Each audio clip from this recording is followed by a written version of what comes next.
Hey, so all my beauties on the budget, beauties on the budget, beauties on a budget. Come on in.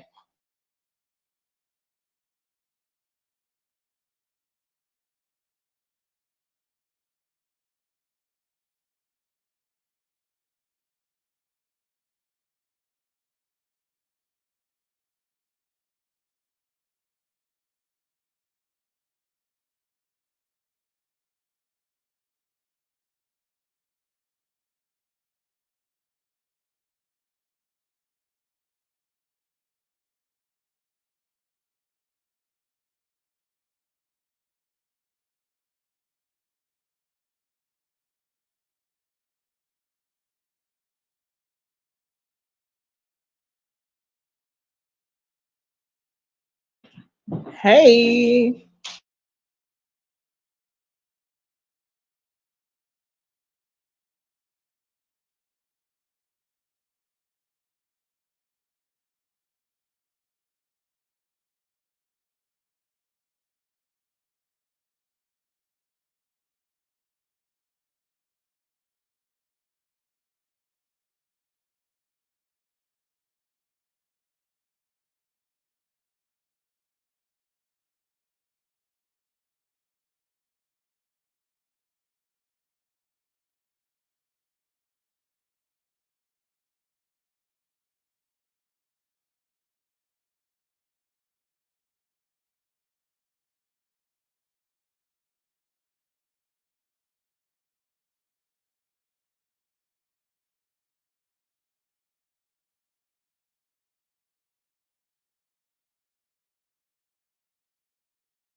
hey.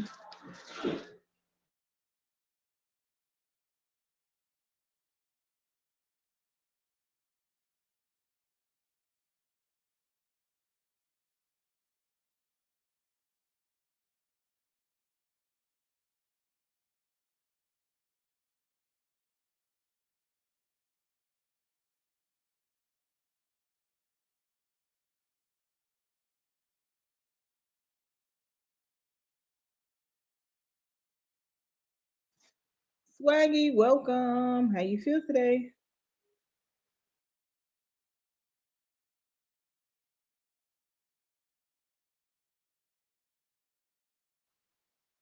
Yeah, this actually is the StreamYard day. Yesterday wasn't the StreamYard day. Yesterday was Tuesday. It's Monday, Wednesday, Friday. It wasn't the StreamYard day. We did StreamYard because it was a lot going on in the comments yesterday. But today is the actual day.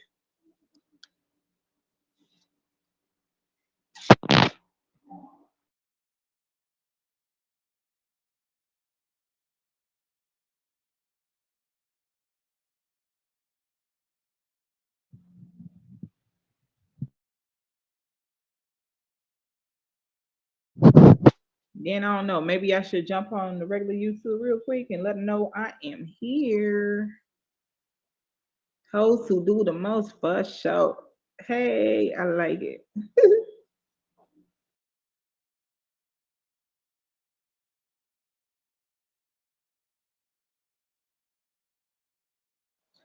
How was your day? And do I need to tell them stream y'all tonight or what?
YouTube. Yeah, I'm about to do it right now and let them know. I'm about to go over there right now. My day was good. My day was good.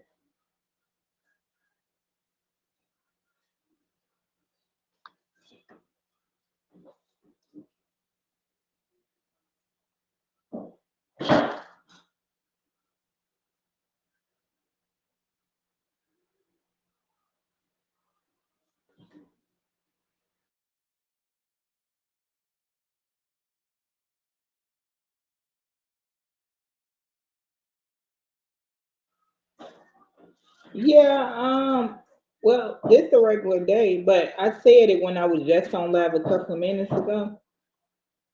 And I'm gonna jump on real quick to let them know. Come on over. I never start the string yard first, so let's see how this be.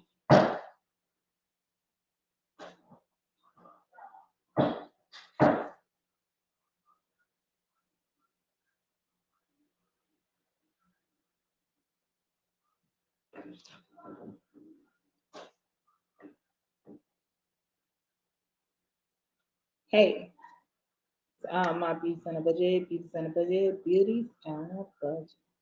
Hey y'all, come on in, string yard tonight. We over here.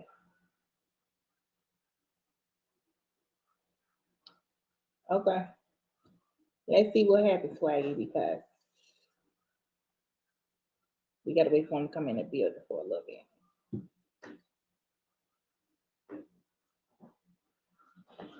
Um, Not really because I haven't talked to everybody today. I just did the one cooking. I didn't get a chance to show my walking this morning, so we'll see when they come on in here. They'll come on in.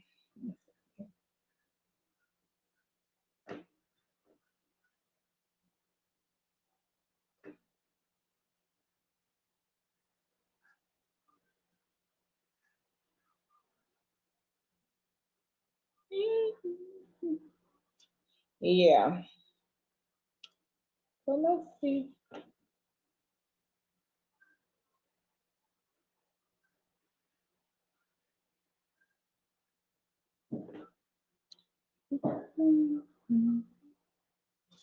Hey, welcome.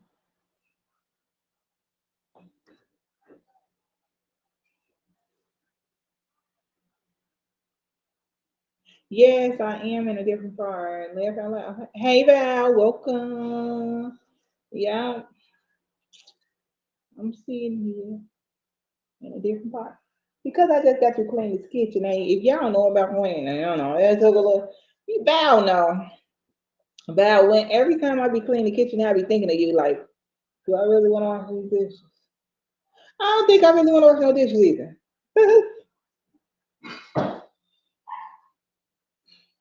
Val is my Val. She in the building. Hey, girl. Yeah. Girl, yeah. I just felt like I had an extremely hard time. And it wasn't even that much to do, and I still feel like, God. Oh my gosh.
Hey, Val.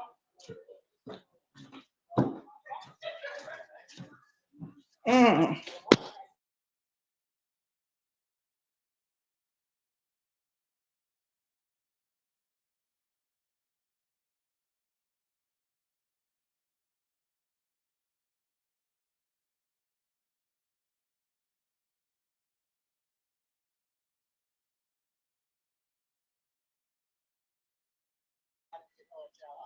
Hey, y'all.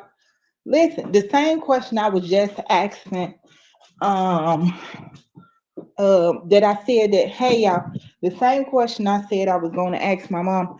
I called my mom to ask her about the traditional women in her day. My mama is 60 plus years old. Her mother, um, I'm putting on speakerphone so y'all can hear somebody older than us, right? Say what it was in their day. Because we got a lot of ideas we think about what is going on, but we don't know, right? Okay, mom, what your father, what year was he born in? My father was born in 1929.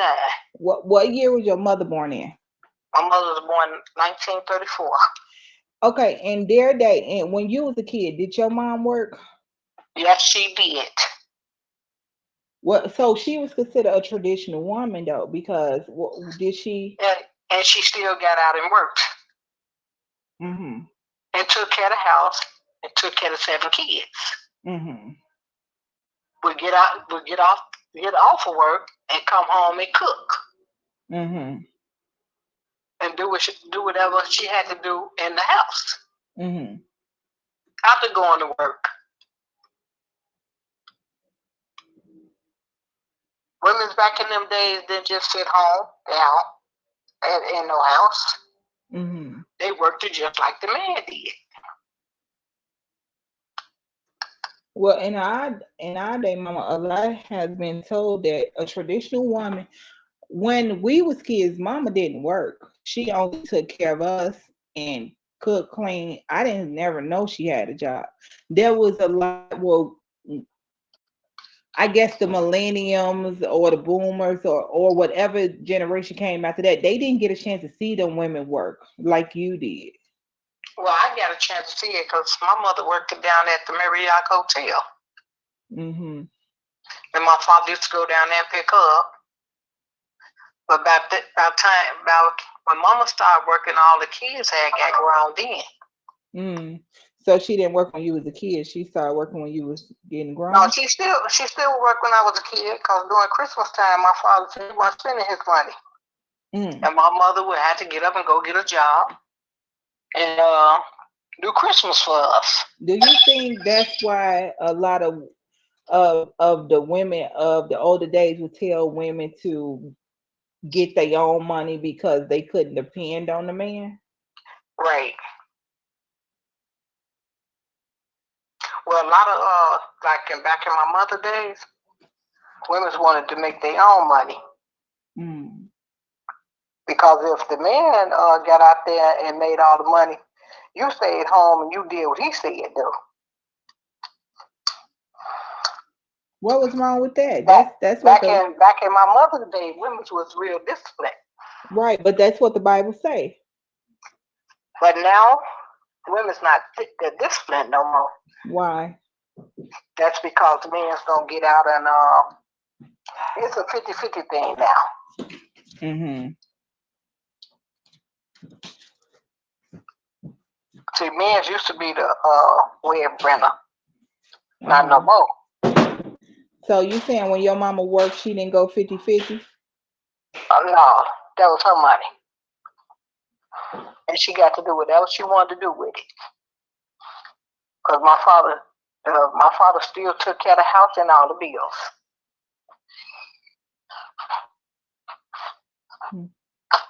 Okay, I'll call you back, Mom. Okay.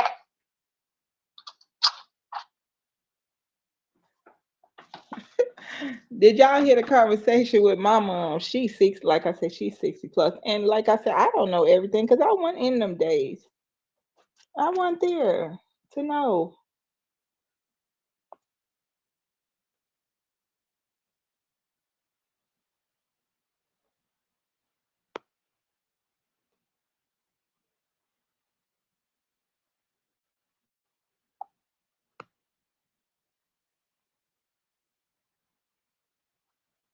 Y'all can come on up. Hey Swaggy. Hey Val.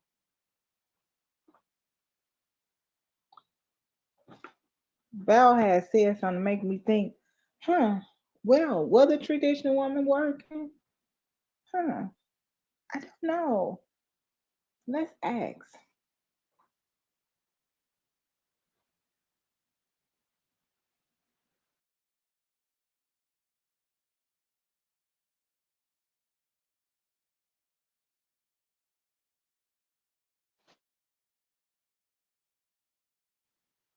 Hey Val. Hey B, I didn't catch what you said in the last like half minute. I said you said something to make me be like, wow, I don't know what a traditional woman is because we all think it's something different. So let me call my mama, who are a lot older than I am, to find out what a traditional woman is because she was closer to that era. She got a chance to see her mom and dad, in the traditional role, as we would call it. In them years, that's what a traditional person was. She got a chance to see it. We just get a chance to hear what it was. Okay, and what was it that I said that got you thinking to call your mom? No, I had said earlier that traditional women only took care of the house, the kids, and the husband. They did not work. You had said yes, that's a traditional woman. So I thought, is you saying yes because you saying that's a traditional woman who did not work, or you saying yes, that's a traditional woman because that's what the job title was, just the house, the kids, and the husband. Oh, my interpretation of uh what I understood and what my response was to you is it traditional to do like a little side job, to have their own thing going on as far as like passion or purpose or like something to do outside of uh keeping a home and the Mm-hmm. family unit going. So that was my Yeah. interpretation. I was saying yeah, that's traditional. Yeah. So you saying the side jobs was a traditional thing?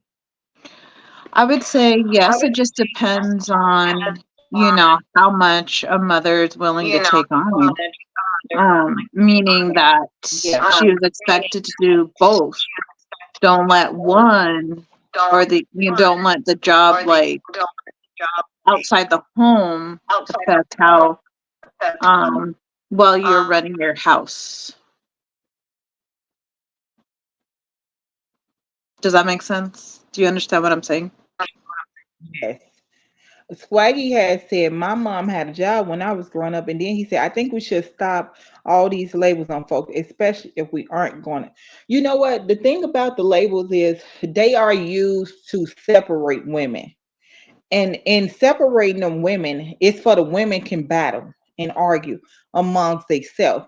A lot of times I see when a man come up here, they like to separate. They like to say this is a modern woman and this one right here is a traditional woman. But we hearing that traditional and modern are really the same because they were doing the same thing that they're doing now. Except, as my mom say, they wasn't as disciplined, but they still was cooking, cleaning, taking care of the husband in the house and them kids and working. That's the only thing changed was the, I guess, the respect level.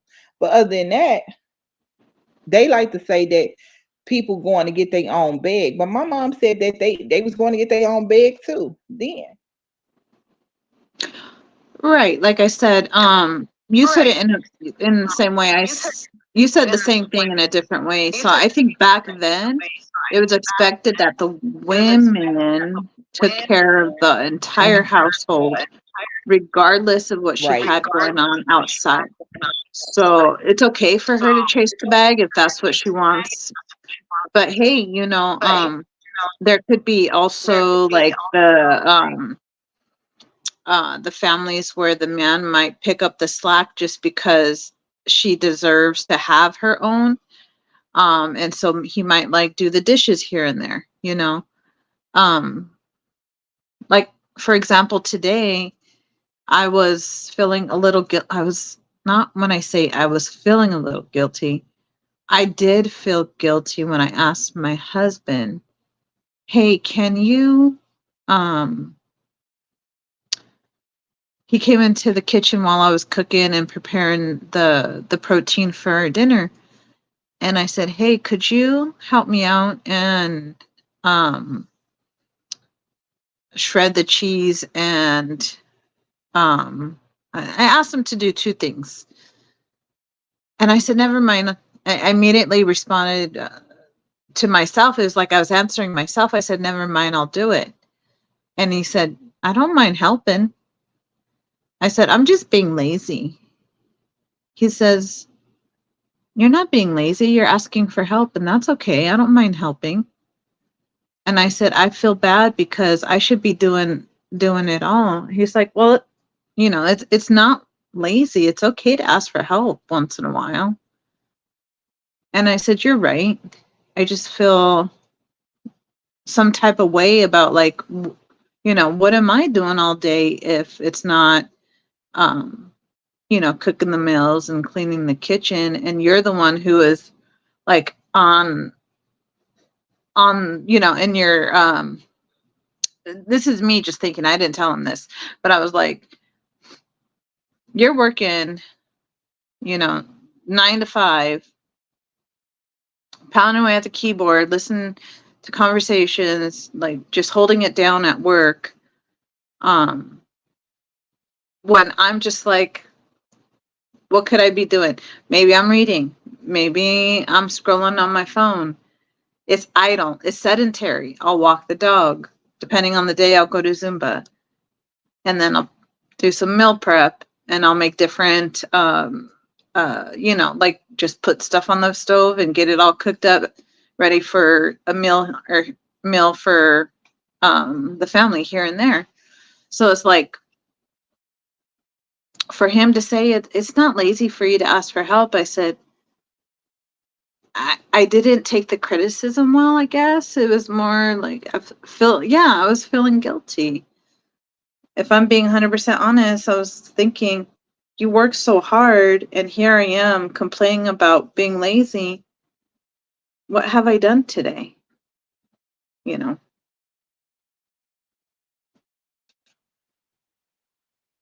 Can I be honest? Sure. Sure.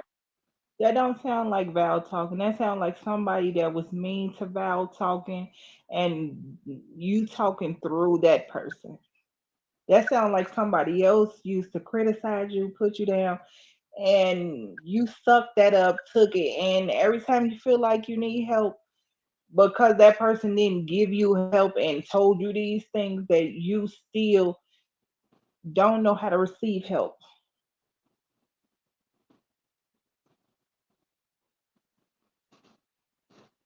Okay, yeah, I get that. Okay.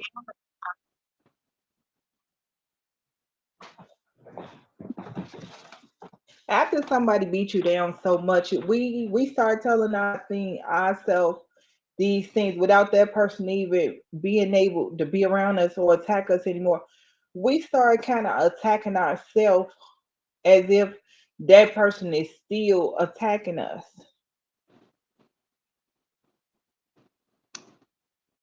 Right. Right.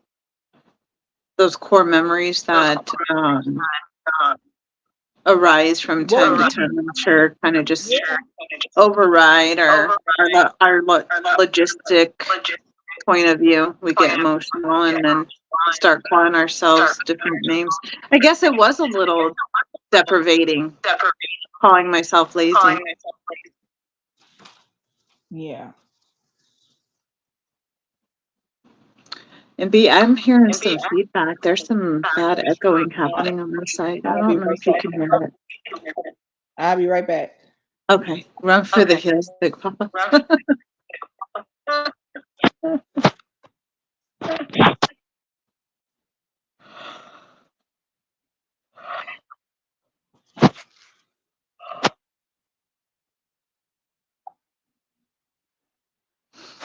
Oh, yeah.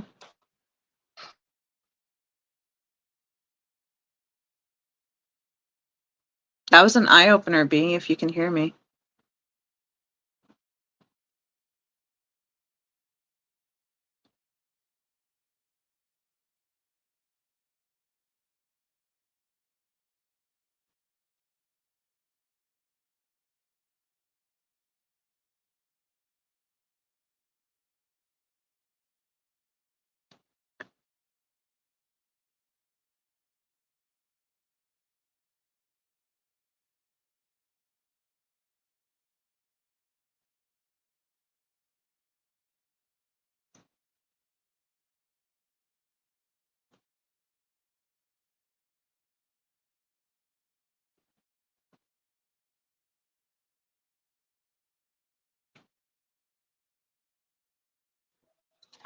I'm back.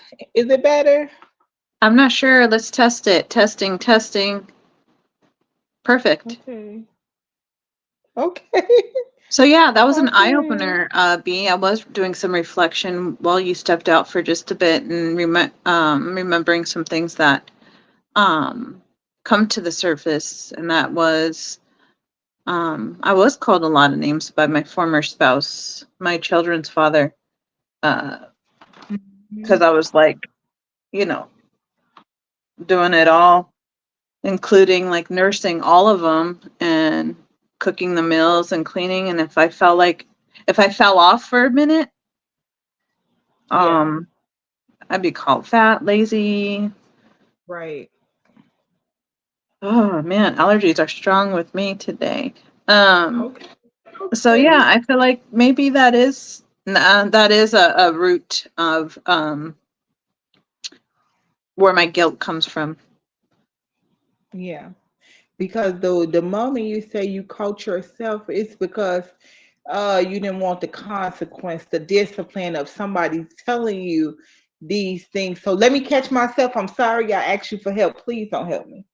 Please don't. You are correct.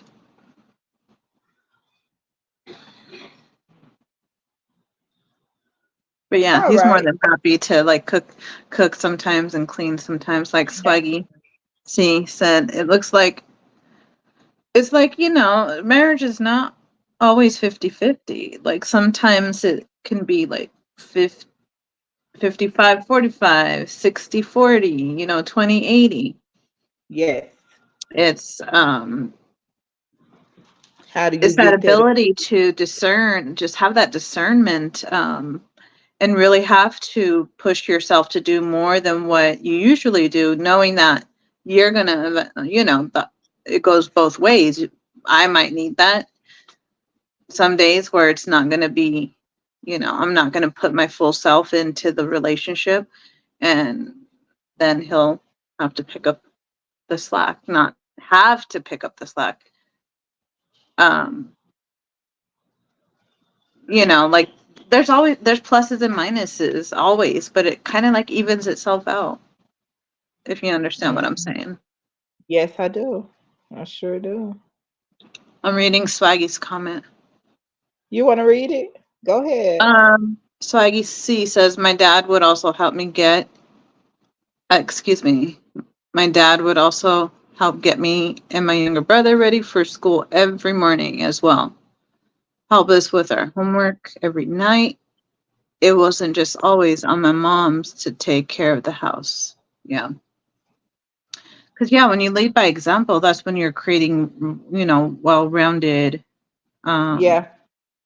youth, and then that will Yeah. carry on into adulthood. Yeah. I'm So not too they good to I'm not too good to plunge a toilet, just like my husband's not too good to plunge a toilet. right.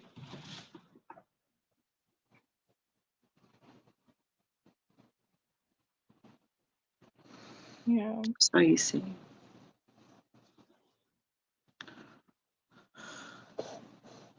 Excuse me. I'm sorry. It's my dad would also help me get my younger brother ready for school every morning as well. Help us with our homework every night. It wasn't just always on my mom to take care of the house. You read that one? Yeah, I didn't read the one before that. Oh, that it's you, this okay the to one. split the household duties. Okay. I didn't read that one, Okay. but Okay, I thought I was reading the wrong one.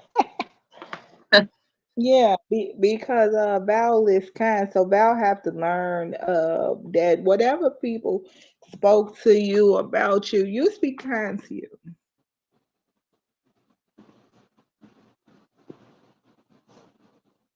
You're not supposed to do a whole relationship by yourself. That person has problems all by themselves, and they just use you as a punching bag because they don't want to deal with their issues. That's it. So when I'm telling you I'm overwhelmed and I need help, and the moment you saying that I'm lazy because I'm telling you I need your help, and I'm mm-hmm, emotionally breaking down because I need a little help right now, and I can't even break down because you're going to tell me it's just because I'm lazy. mm-hmm. Yeah, my husband picked me.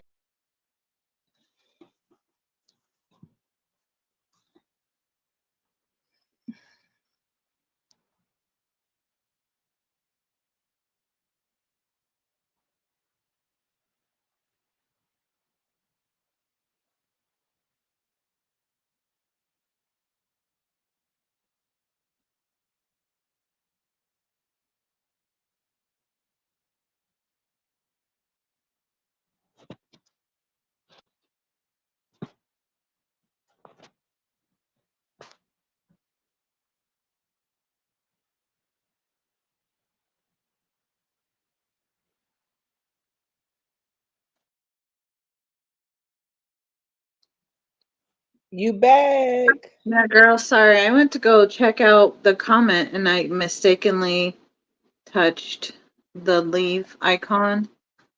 Okay, Um, which one? I See, fat fingered it over here, but oh, what I was it's okay. starting to say was my husband picked me right back up, and like Yeah, he pretty much in his own way is like, get that out of your head, you know. When he says you're not lazy, it's okay to ask for help. Um, it's such a big difference when you got somebody who told you how lazy and fetch you was to somebody who's like, "What? Lazy? You doing all this work around here? What are you talking about?" yeah. And you like, "Man, yeah, I thank you. Man, I am." Because Mhm. they were just to not help you. So if I could possibly break you down, you won't ask for my help. You won't need my help, and I won't have to help you. I won't have to do much. And years and years of that, and it be you be 20 years into a new relationship and still doing the work that they have trained your brain to do. Mhm. Not need them, not ask for help, not want help. Mhm. Mhm. Yeah, I see that. And man, I could imagine the days where everything was done by hand. There was like no machines to do the work for us. So like, see, you Um, can call me, and I hear you, Val. yeah. I do have You vivid memories of my grandparents on that washing machine, that tub that open tub that would be like swashing around the laundry, and then it had to be wrung out manually between these two rollers, cranking it, and cranking it over and over and over to get all the excess water out. yep, a That was an washboard. all day thing. You know, you'd be Yes, wearing those jeans at least 3 to 4 times a week yes. without washing them. Because you don't want to do it again. You don't want to do the work of it. Mm-hmm. Yeah. We're having a very public conversation. If it was private, we'd be on the phone together. Not in the open areas where everybody can hear the conversation. They're having a private conversation or so. Oh. Phantom. I think, and plus my mom did not domesticate any of us. She did Mm. not want us in her space when she was doing, all the chores and, um, that's setting us up for failure, basically. I had to Somebody learn it not all. with that. Oh, oh. Okay, okay, okay, okay. Hello? Oh, hey, Swaggy. Hey. Mr. Swaggy. Now, girl, he say Mr. Swaggy. Okay. Is that what it says? Miss No. Swaggy? Mr. Swaggy. Mister. The print is too small to see. Mister? Yeah, Mr. Yeah. Swaggy. Mr. Swaggy. Yeah, I'm on my little mobile device here, my phone, so. Me I too. like.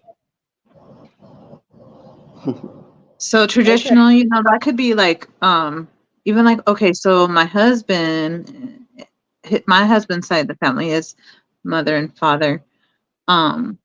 His father was holding it down like with his job, like he was an engineer for like the aviation, like Boeing. So he traveled a lot. And then he got a local job at the church because he wanted to stay home more so when they were teenagers. And so there's 5 of them, and my husband's the youngest. And his mom kept busy. She was always, doing crafts. It could be crochet. It could be like, what's that stuff when you do like embroidery? She did a lot of stuff with their hands, stayed busy, walked a lot. They were always in the church. And so his dad also got a job in the church. His dad got a job staying in the church, still staying local, and a job at Sears. So he had to work 2 jobs. Um, I think he was only home on Sundays for church. And, his mom was left to do all the rearing, the cooking, the cleaning. She had a schedule. She has a schedule. And that's what I feel like keeps us consistent, is like having like a daily to do. She would write it all down. She had what she does on Monday, Tuesday, Wednesday, Thursday, Friday, Saturday, and does not deviate from that.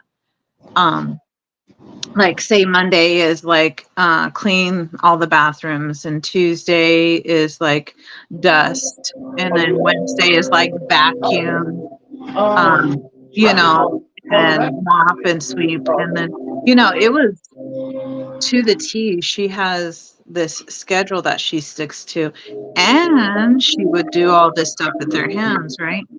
And she says she only had 1 job in her life, and that was a seamstress.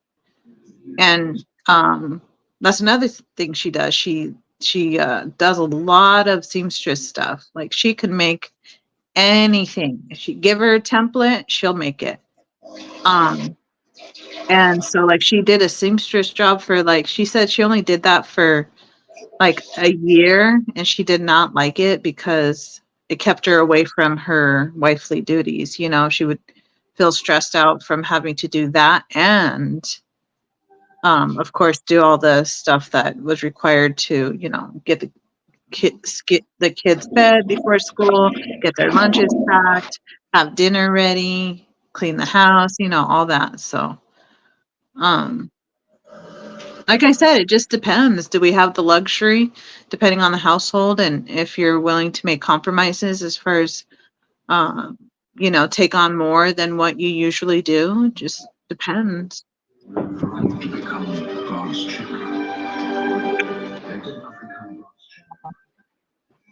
Yeah. Can you, Mr. Swaggy? Huh? Can you turn down the TV? Well, I can't hear you. Can you turn down your TV? Oh no, no, I just walked in the next room. I'm back in the living room now. Okay, thank you. Yeah. Yeah, I get that. Yeah. That a traditional people just did whatever the job was. They wasn't having these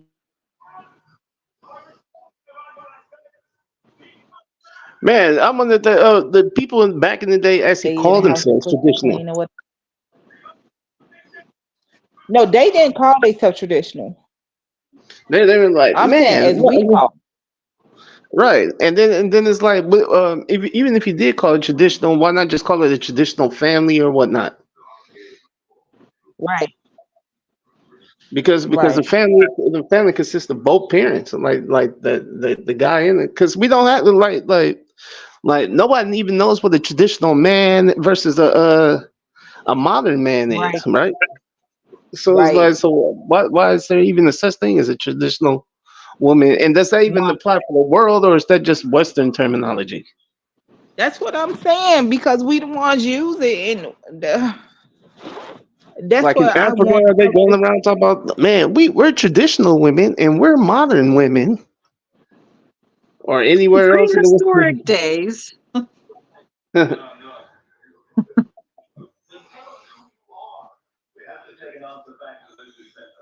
But I don't think that women the one came up with that.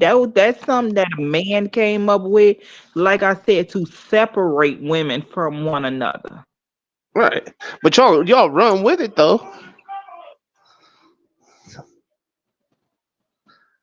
Like if we ask the women on the panel, like, do you Can consider you hear yourself a traditional woman or a modern woman? Like she may respond. She like somebody should just be like, look, man, I don't play them games. me? Right, right. Traditional versus modern. Yeah, like Mhm. traditional, but like your mom said, like, man, women been working. Like I know my grandmother, she worked, but she was a single. I mean, she was a single parent Mhm. anyway. And then like my mom's, like I said, she Mhm. worked. Like even my ex-wife worked when she was in the house, and she still But took care of the home. that's not what we heard. Hmm? But that's not what we was thinking when we thought of traditional. Last night when we thought of traditional, we thought the woman didn't work at all. Now she might have a What? Right? Just a woman work. that doesn't work at all is just really just considered like a homemaker or a housewife. Like that would be like quote But unquote when you like look more up of a traditional job woman, it title. says a homemaker or a housewife. It say a trade wife. All Right. them names are used interchangeable. Right. It's But not I this don't. or that. Yeah. I don't think traditional should be attached to that. Like a woman that doesn't work is just a homemaker or a housewife. Like that's it. Mhm. Like it shouldn't be. Oh, she's the traditional woman. Like because women been working. Women work all over the world. Mm-hmm. It's a, it's Mhm. a, it's a, it's a lot of women working versus like a lot of women probably not working. Yeah, that is an actual occupation, homemaker. Right. Mm-hmm. And so Mm-hmm. why would we take one occupation and label it as traditional? Mm. Well, that's what Google put it as. Shoot, Google's not always right. I've been stopped going to them. Like shoot, I'll be looking to Google some things, and some things they're correct on, and some things like man you can never find. Oh Right. man, in Google, you have to go deep in the search to find what you're looking for. Like, all right, let me get to the fifth, sixth, seventh page, Right. Right? you know? And I only Right. trust like anything. I use my discernment. I don't trust everything that I read on the internet, but um, I will gravitate to anything that has a .org, um, Mm-hmm. .net, .com, nah, .gov depends. Mm. Mm-hmm.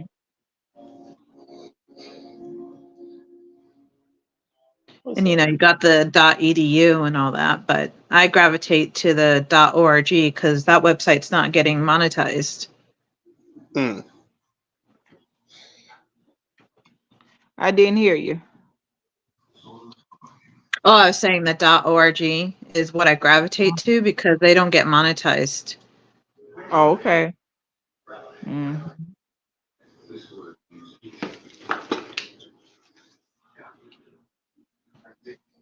So, you know, they're going to come true and correct with a lot of their Mm-hmm. a lot of what they put on there. 'Cause they're not getting Mm. paid. And Um, if Go it's ahead. traditional women and modern women, what is the traditional man and modern man? The traditional man and the modern man.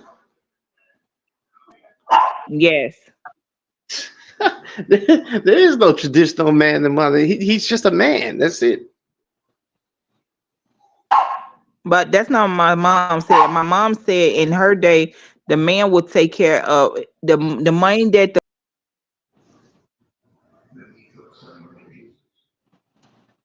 whatever Right. The he. man will take care of all the bills and everything. Yes. Right. Well, I mean, you got some guys that have it like that, but not everybody, especially nowadays. I mean, like back in her day, you could probably buy like a house for what, 100 grand, 12,000, so, or like But like in it the grandmother's day. So I mean, like man, inflation compared to now, like it's like ridiculous, and but not every man is just making dough like that. Like, I mean, like if he could been on the job for what years, maybe not hadn't seen the raise for a minute, but uh yet everything around him is going up, like rent's going up, uh property taxes are going up. I mean, if he's still paying mortgage and yet still trying to decide if he needs to put gas in his car or buy groceries or whatnot. I mean, yeah. like this is getting tough. So like even when I was working, I worked for the city of LA, and trust me, I was making pretty good money, especially getting overtime. And yet my ex-wife, she still worked, and she bought little things, like she bought like the groceries, and she'll pay like the light bill, the gas bill. I mainly pay like the rent, Hmm. the two car notes. But when that overtime had stopped, like her car note was high. Like trust me, it was like $800. So that plus the rent, plus my own, plus let's see, was my car paid off? Maybe, but it even got too it was getting too expensive for me. And not man, I asked her, I had to ask her for some help. She Right. told me, she was like, man, you supposed to take care of me, or you said that you was gonna take care of me. But I was like, well, look, the overtime has stopped, like, and so like basically we had to move out of our place where we was living at to go find a cheaper place because Wow. she didn't want to help out, and that was like Blood. the start. That was like the start of the end right there. Yep. But that's what I'm saying. But so what does that make me? Does that make me less of a dude No, I because I was like, always look, think that. That's why I said that the woman's supposed to be there to help to. If you can't do it, I'm supposed to. That's what the women is actually made for. That's the partnership of it. You supposed to step up when I can't do, or vice versa. If I can't do, you supposed to step up. That causes a lot of issues when one partner fall off and they've been doing it forever, and that other person can't pull up and step for you. It make you have a lot of envy to not envy, like hatred towards them, animosity. right? Animosity. There you go. Animosity. Because animosity, right? Not envy, but animosity, hatred, because you be looking at them like you couldn't step for me. I've been Right. stepping for you all the time without a problem. I didn't even think that we would, you know. And now that I'm telling you, I need you to step. You can't do it. You rather us downgrade our living for you won't have to help me. That That's sounds like nuts. that sounds like greed and narcissism. It really Mm. do. It really do. Which is But you crazy. know, with capitalism and how much it's exploded. You know, it's exploiting as well. Capitalism. Um, Uh-huh. Modern people feel like they can't keep up with I feel like all the trends. It's like, um, you know, like what was it, the Stanley Cup that was really popular because of what? I Mm-hmm. still don't understand why that thing was popular. I don't need I have no Well, idea why that thing was like. That got me back to thinking about the Furby days when people were fighting each other for a Furby, fighting each other. And like what? for a the Furby toy. was that talking little animal thing that was like Yeah, it looked like a gremlin or something. No, or Yeah. dang, what was the name of that thing? And people Uh, Furby, and people were, yeah, I know. yeah, you're right. It was looking like a gremlin Like, thing with really big eyes and talking, and uh, right. people fighting over a Furby, or like people fighting over, you know, whatever we fight over, and like, what is that Stanley Cup about? I don't even know. But then people are like, oh wow, there's heavy metals in the cup, and those heavy metals get in our bloodstream and it's poisoning us. It's like, all because you want to show off your Stanley Cup, you're going to drink from it and like put these heavy metals inside of you. But I'm not shaming people for wanting to do something like that. You just got to do your research and know what you're buying. And Yeah. I'm not, again, judging anybody that buys this stuff. And let me tell you, Temu, I don't bad. What drop did you like say a they was buying it billionaire. for? What's that? What did you say? What was the reason for them buying it? I Because the don't heavy know. metal was in it. No. No, that's not the reason for buying it. People they was buying because it was a popular trend, but come to find out, there's heavy metals and everything that's I guess it's leaking Oh, attached to it. to the food source. Mm-hmm. And Okay. that just, that just rounds me back to like, is that modern? Like capitalism? Like staying ahead, or like what's mine is mine and what's yours is mine? Well, that's how it's always been. Like the trends have always trended like that. Like they say, happy wife, happy life. Like basically, like the standard should be where the husband's, I mean, or the man shares his resources, and the wife's resources, I mean, like it's her resources.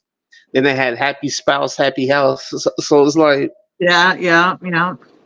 so it's like, man, I mean, like the trend caters to the women, but the only thing is, I mean, like women are likely to go and graduate from college and get degrees, and likely are able to get like good paying jobs. I mean, like men get good paying jobs too, but man, sometimes Uh-huh. you may find yourself like working in factories or something like that, and maybe that may not pay as well as somebody like sitting at a desk or doing something like that. But I Mm-hmm. mean, like it too, but that shouldn't stop two people from falling in love and working together and building Right. a family. Like Right. Like money live possession. within your Like means, nowadays, right? yeah, it's like nowadays it's like oh, how much money you make? Like, oh, I make more than you. Then either I'm gonna be the masculine one wearing the pants in the home, or this just ain't gonna work. And so what else? I mean, like, what else can you do? And so that's where that mentality of modern woman comes from. Like, man, girl, get your bag. You know what I'm saying? Do what you need to do, and then expect a man to be making 100,000. You can't have every man in America making 100,000 or more. I see. See, and I'm not even up at the times. My daughter being 17, she comes at me with some like obscure shit sometimes. And I'm like, girl, the more you chase that bag, it's just gonna, you're not gonna find happiness in chasing the bag, And I get it. It's trends, it's popular, it's viral, it's social media, it's keeping up and stuff like that. And I'm like, because all that stuff is just so temporary. My mind is very frugal because I feel like, am I going to buy something and how long is it going to last me? Is this an investment? Is this something I need? Is this something I want? I go through the whole checklist. She's like, well, you should get a job because I know you want things. I know if you get a job, you'll be able to take us on trips more. And I know if you get a job, then you'll be able to decorate the house and treat yourself and things like that. And I get where she's coming from with that, because she's like, be a girl, be like let's be bougie together. So I can respect that because of her age, you know. But like when Mhm. she tells me things like, I want retail therapy, I'm like, Retail therapy. All right, I wish I would go to my pops and be like, hey, let me get retail therapy, man. I get smacked so quick. Right, right. But it's a different world, and the way they train them, and they seeing everybody else with retail therapy, and the internet is showing everybody else doing this and doing that and doing good and in the hood and the wood. It's like they want to do so much because it's like everybody doing so. They're not going to be frugal. They're not going to like cheap things. They not going to be on a budget. They're not. It's just things that we do that they're not going to ever want to do because they're not being trained, and we're not even the ones doing the training. Yes, we're raising them, but we're not training them to be the where they're growing up to be. Mm-hmm. Right. Where a dollar could be, because I mean, like, how much for like a pair of Jordans? Like 300-400. Like, I would never pay 300-400 for a pair of tennis shoes. Man, I I'm know glad. that. I'm I know glad that my was like daughter ain't like that. isn't like that neither. I mean, like, she likes things that she likes, but I mean, she's never ridiculous with it. But Mm-hmm. but I mean, like imagine like a young teen, he walking around with these Jordans on his feet, either somebody just spoiling them, and maybe they have it like that, or maybe he's doing something that he's going down the trend that he shouldn't be to be able to obtain those. And it's like I remember Bob, I was looking at some on YouTube where Bob Marley was asked if he was rich, and Bob Marley was like, what do you mean by rich? And the dude Mm-hmm. was like, do you have a lot of money, a lot of material possessions? And so Bob Marley looked at him and was like, material possessions make you rich? And then he was like, you know what? Nah, I don't have that kind of riches. Like my riches is life, Mm-hmm. life Mm, eternal. I'm rich with mm, experience, quality over quantity. Time. yes. Quality, But you know, I get it. yeah, You in know, fact, like, that's a good one. Like quality of life over quantity of possession. mm-hmm, mm-hmm, Yeah. That's why I say mm-hmm, that I want to be a minimalist because to everybody they want a lot of clothes and a lot of shoes, but that stuff overwhelm me. It stress me out because it's like it's clutter to me. It's like I'm looking in the closet and I see all of these things, and I just want a clean closet. I just want 3, 4 things hanging up there, 3, 4 pants. And to Hmm. me, it's so stressful because I'm seeing all of this stuff that we don't need, we don't wear, we're not using very often. Hmm. mm-hmm. I don't care how many clothes you got. You got 3, 4 pair of anything that you like to wear that you'll wear over the rest of it. Mm-hmm. You'll Mm-hmm. constantly pull for the same outfits, the same shirts, the same dress. Yep. Yep. What is all that Yeah. other stuff for? But Just declutter. yeah, that's true. But like my daughter says, she's like, if you get a job, then you can like decorate the house with the things that you want. I'm like, I would rather honestly do some kind of like make something with my hands and then put it up on the wall. Um, than buy, like home decor. Right. Um, And nothing wrong to say, like, if you decided you wanted a job and you talk with your husband about it and whatnot, and he's like, hey, if that's what you want to do, you know what I'm saying? I mean, like, we're fine here, like everything's taken care of here. But I mean, if you just mhm, want to make a little money and um or maybe you just want to occupy yourself, like, there's nothing wrong with that. Like, there's nothing wrong with that. The right. only, the only, the only thing is, it's like, now if it takes away from like the home or something, like basically, like, oh well, I don't know who's gonna cook tonight because I'm tired, and man, like whatever's being lacked in the home or whatnot, because like a lot of women, they could be working, and it's like, man, that boss tells you what to do, and he make a good leader, but then it's like you forget that your husband's a leader. Mm-hmm. And so you follow one, but you won't follow the next, and the next is as considered like your family. So it's like, so I mean, like, but yet you can prioritize one over the other, and so I think Right. that's where things start to fall apart in that sense. And Right. then, like I said, even the husband, like, he should be helping, like, keep the gel of the home together too. Like so, basically, if his wife is overwhelmed doing everything, like get ready for the kids and working and like man, he should be helping with the chores too. I mean, like Right. just taking out the trash, maybe doing the yard work every now and then. Is I mean, like it's one thing, but man, I know I'm like me personally, I wouldn't have no problem like washing some dishes. Right. Shoot, Right. because I mean, like if I was on my own without, I mean, like being on your own without somebody is like, man, you do those things anyway. Like you Right. like cooking your own food, you washing your own dishes and everything. So you don't get married and put and add a slave. Basically, now you just have some, now you just have a helpmeet.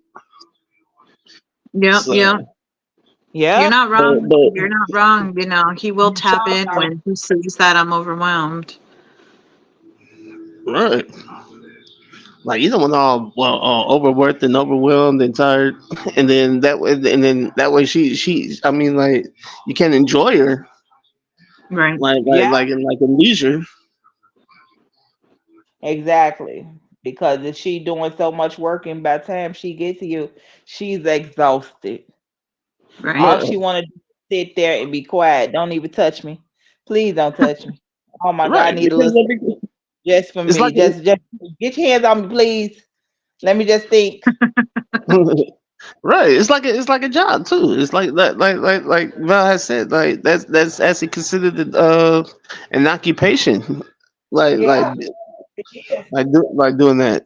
And then like I said, like some people I mean like some women like while the dude's out working, I mean like she's working. Like she working keep maintaining the home. So of course like now if she's at home just doing that, then it shouldn't even be much to maintain a home. Like as long as like Sugar Free said, you stay ready. You don't have to get ready.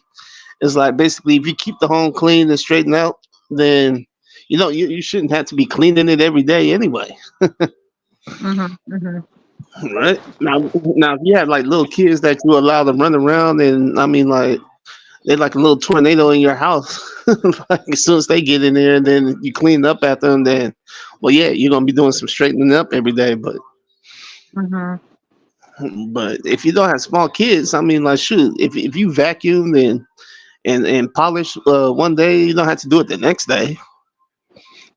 But like I said, if both are working and you know what I'm saying, like supplying for the home, then both should then both should share in the chores as well because are somewhat tired when they get home. Right. Right. So, but I don't know. I think with these terms that we tend to toss around, I wouldn't even be surprised that the people that even originate these terms like don't even live by them themselves. It's just to throw others off. Right. I was reading this comment by Malkuth X. Traditional people follow what's right. Modern people follow trends and what feels right. That sounds about right. Mm-hmm. I'm just now seeing these comments. I didn't even see these. Whoa. And What from who? Shaq or Shaquille? Right. I know the last one I saw. I see him now. I don't know if it was froze on my end. and Gentleman's Corner said women who create is an asset, and the right men encourage growth. Right. Right. And Look then at you. Sheik said, "You support me. Thank you so much." Bye. Is that him? Who? Shaquille Sheik? Shaquille. I like that one. I don't know. For some reason, I might be confusing that person.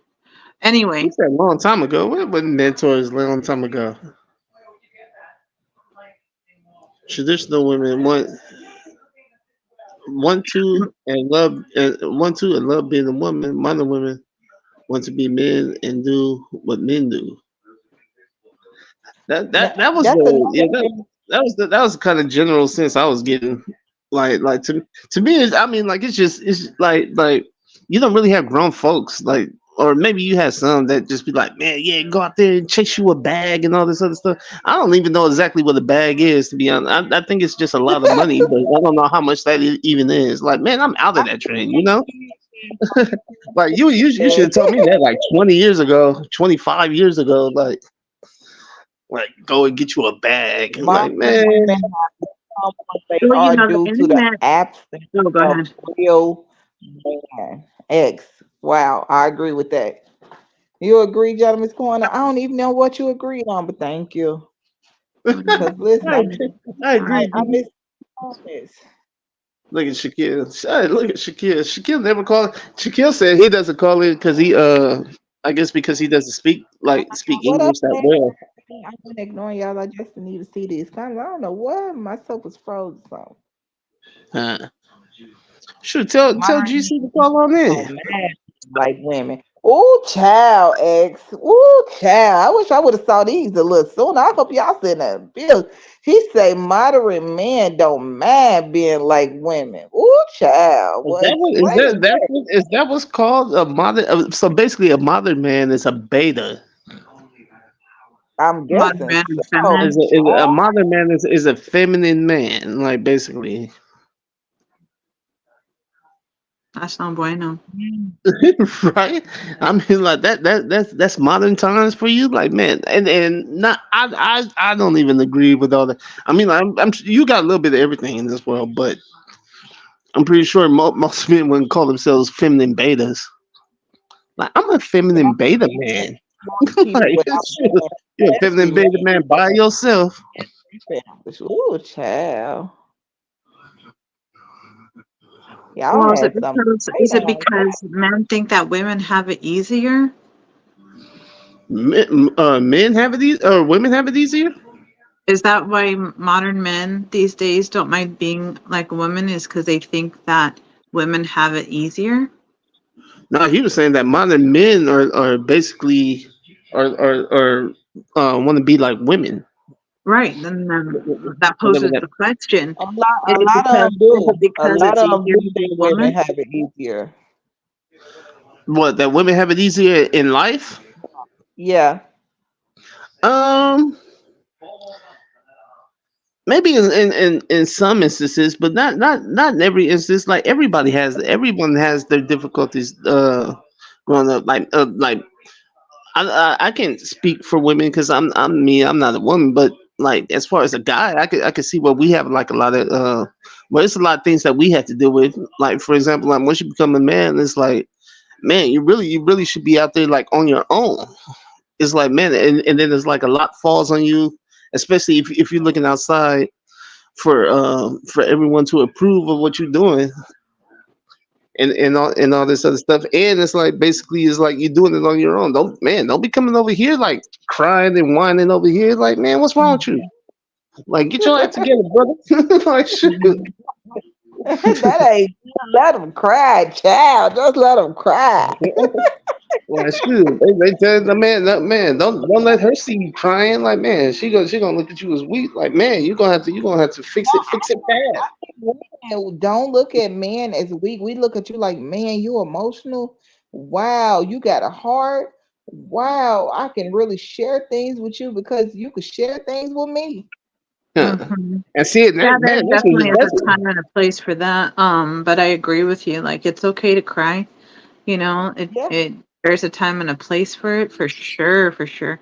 But not like if you're having a bad day. Like, I'm laughing at myself because uh,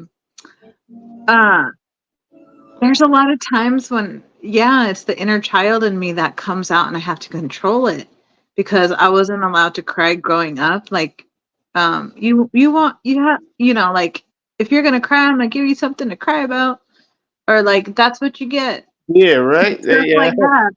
Like, Yeah. Man, I heard that and a it's lot. like, damn, that's what I get. That's fucked up. Yeah. I did nothing wrong. Like I'm coming to you and I'm crying to you, mom or dad, but they're just like, get out of here with that crying.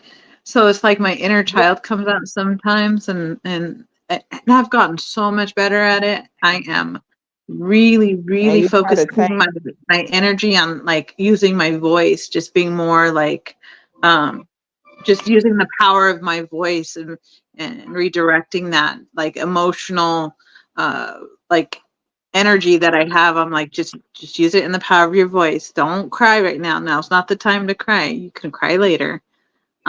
Yeah, and that's probably and that's different. Probably telling the woman that shit. But then again, like parents with well, like say like if I got in trouble, if man, if I got a whooping, like man, my pops expected me not to cry, and if Mhm. I cried, then that whooping he'd make the whooping worse. Yeah, yeah, I'm like, shoot, if I'm being hit, like, and I'm just a kid, of course that hurts. Of course I'm gonna cry, but you're right, right. right, but right. as a grown man, like basically you don't want to seem weak in front of your like you don't have the answers to the problems, and it's like man, you really like man, it's really taking a toll on you. Like you don't want to seem like that because like with some women, it's like they be like, oh, like what kind of man, like man. Like Mm, this dude ain't no problem solver. Like man, man, the neighbor, he wouldn't be crying like this. Like, look at this man mhm, doing that. And so like some women they kick a man even further down. Crazy. mhm. That is so crazy, man. So, I get both sides, you know, like I look I up tell my to sons my husband and I get both sides. yeah, There's but been a I tell few. my sons right now it's okay to cry. Now, and I tell them don't tell each other don't cry because listen, at the end of the day, you're human and humans cry. Mhm, Men and women. I don't want them to grow up all emotional emotions up, and then the thing about when that happens is when you explode, you going crazy. You don't know how to tame it. If you mm, let that stuff out when you need to let it out, you won't have to go flip no wall, bust no window, act crazy out of your mind because you didn't hold it up so long that you didn't burst. mhm, mhm. That's why a lot of men be angry and raging out because everybody told them shut up and suck it up. but Another way to get out the stress though, and like for a man, for sure is physical activity. You know, like, you know, Hmm. mowing the lawn or like um you know, like whatever, like exercise and walking and things like that. That helps Right. kind of relieve some of the pressure and to talk through it. And definitely there's a time to cry, you know, for a man, like if they lose somebody that they love, obviously, or if they're having some kind of like I don't know, I'm just thinking like the fear of something, like their fear of losing something could maybe cause them to cry. Um you know, or like the pain that is being inflicted on their loved ones and they might get frustrated and just be like maybe have, you know, some tears about it. I'm just thinking about, you know, the soul connections that men have mhm. that would cause them to cry. Right. Sure. I mean like it could be anything that moves you in a sense. Because I mean like it causes you I guess Yeah, like the it's okay to movie cry happy tears. Like if you're a basketball player and you won a game or something, then hey, you won the championship. Then hey, I mean like that's fine. that like But in the yeah, that moment of definitely would weakness, move, that would definitely be a moving thing, right? That would definitely be right, like a conquering thing, like a warrior thing, you know? right. But if it's in the moment of weakness, like nah, suck it up, man Right. up, That reminds figure it me out. of you know, the movie I Legend, I Am Legend. Mm. And you remember the time that Will Smith had to choke his dog out? Nah, I never seen it. Oh, well, that is so sad. Uh, My husband does shed a tear for that part of the movie because he's only owned German Shepherds. So it's kind of like, damn, if I ever had to kill my dog, that kills him on the inside. Like to move him to a place to shed a tear. I'm like, oh, Yeah, Shit. yeah. in a positive way. Like, That was oh, that's so beautiful. all Oh, Shit. what's up? I remember I shed a tear doing Titanic when the boat was going down. That movie was long, huh? Back in the what was that? 98, 99? I don't remember. I was I'm not thinking sure. that was like a 2 VHS type Yeah, of movie. right. It's like, Or two what? CDs or 2 DVDs. I remember I had the 2 DVDs. I think I interrupted you, B, when I said something about I Am Legend and ending my conversation with the tear. The boss is commenting as well. Facts at GC. Oh yeah, no, I had that. Yeah, that was said. Look at Yeah, the boy. put his dog down. That was real. At least ones. Really the boss? Like for real? You too, huh? And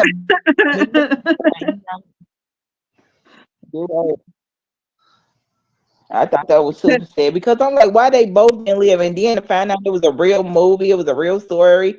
That was even more like, oh my gosh, Right? he sacrificed himself for Rose to live. Yeah, and you know the unthinkable Molly Brown.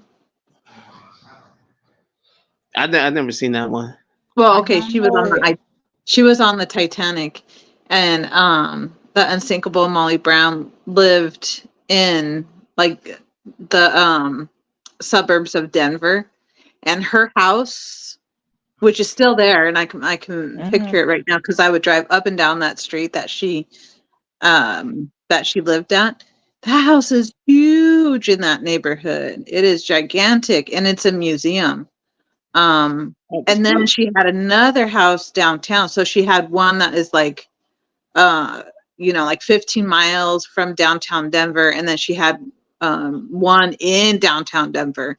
So she would do like a summer house, it was seasonal. So like she would like to be in the city depending on the season. And then she would be out of the city. Like we're in this area where like it was like vast amounts of space and country and all that, until of course they developed the whole area and it's now surrounded by a lot of buildings and businesses. But yeah, the unsinkable Molly Brown was on the Titanic, whom was from Denver. The unsinkable Molly Brown. Yeah. Shoot, man, I can imagine like sailing on a boat in the middle of the ocean out of nowhere and you hit the iceberg. Like, man, what the hell? It was like, hey, this boat's sinking. They said it was controversy, some controversy behind that because there was a ship in particular that was like close by them that could have reached them to save more, but to save more people, but they was told that like they was informed not to go or something like that. So I'm if I'm understanding this conspiracy theory, it's like let all the millionaires go. Oh shoot, I don't even know. Because that's all that was on the boat was the millionaires. Now, yeah, you had poor folks on the lower decks, right? But on the top shelf deck, yeah, you had like the millionaires, the businessmen, the wealthy businessmen and stuff. But I think that shit was it was about luxury, but at the same time it was they also filled the boat. They also filled they want to fill the boat with numbers too. I guess to get all the money. It's just that the lower class would just had to stay on the lower levels. Right.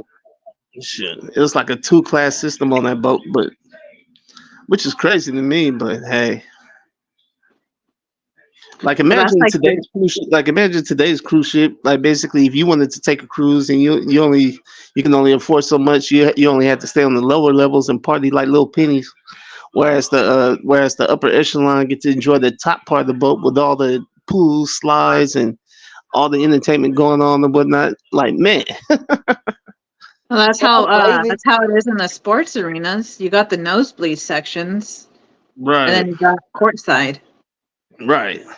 But I mean, like, wow. yeah, which I can understand that because I mean, like if you really want to see the players up close, then yeah, you'll want to sit closer.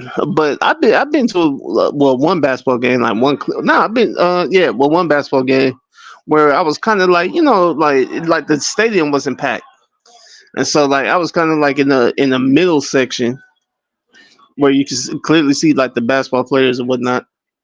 Like I wasn't in the like sitting on the floor, the courtside floor, but like just a regular game, it was like it wasn't even all that expensive. That's when the Clippers weren't all that great anyway. It's probably a Mm, lot more expensive now with the new arena and they're a little better of a team now. But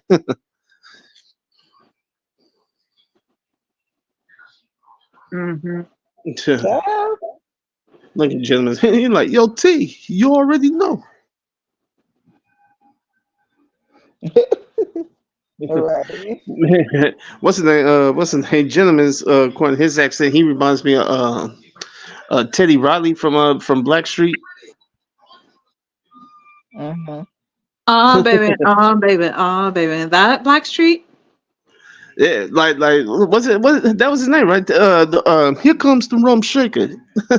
The beat is like sweeter than candy. Like dude that rap that song. Wasn't that All Teddy I want Riley? to do is a zoom, zoom, zoom, and a Yeah, boom, yeah, boom. That guy? right. Yeah. He was on Blackstreet? Well, I don't know. I think it's just Teddy, but I think Teddy Riley worked with Blackstreet. If Oh. not part of Blackstreet, I'm not sure. And you said who reminds you of that? GC, Oh, I see. like when you hear him talk. Oh, okay. You know who GC reminds me of when he talks? I go back to like my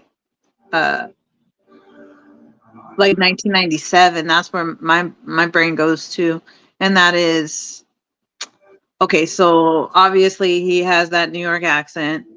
Um, so with that, what clicks for me is that East Coast rap group Lost Boys. Now that's going to 1996, Oh, wow, the 1997. last one with Mr. Cheeks. Yes, Freaky Tie. The Beamers in the bands. Yeah, I'm like, hey, GC, you rap? Like, man, like kick a verse. right. Music gets me high. Yeah, yeah. I used to love Lost Boys. Mhm. I did too. Sister Beamers in the bins. But I believe what's the name? Well, who's the guy that the MC that did the voice in the background? I believe he passed away, didn't he? Yeah, you did. Yeah. So Was I this guess about that must have 15 years been. ago or so? Yeah. Yes, I think that's why they stopped. Mr. Mm. Cheeks, he could have kept it going though. He didn't have to have him hyping them up. Mhm. To all my mans. You see Yeah. what he said? He said, laugh aloud. T got me rolling. He said everyone teared up from Titanic. right. As soon as you put in that second DVD and that boat starts sinking, and man, you just see all the people suffering. I'm like, oh man, so sad. My heart goes out.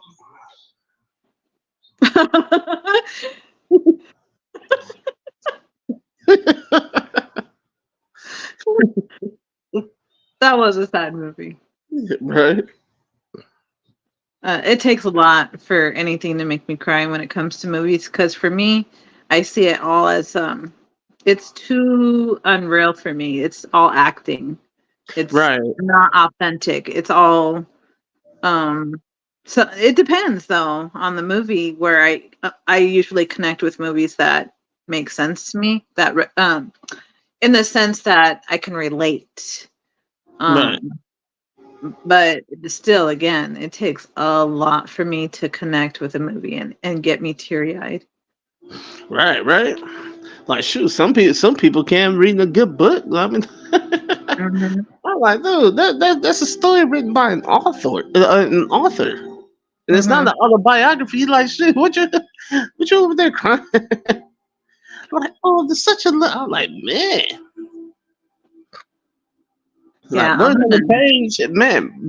Between your imagination and words on the page, like man, create your own movie. Read the book.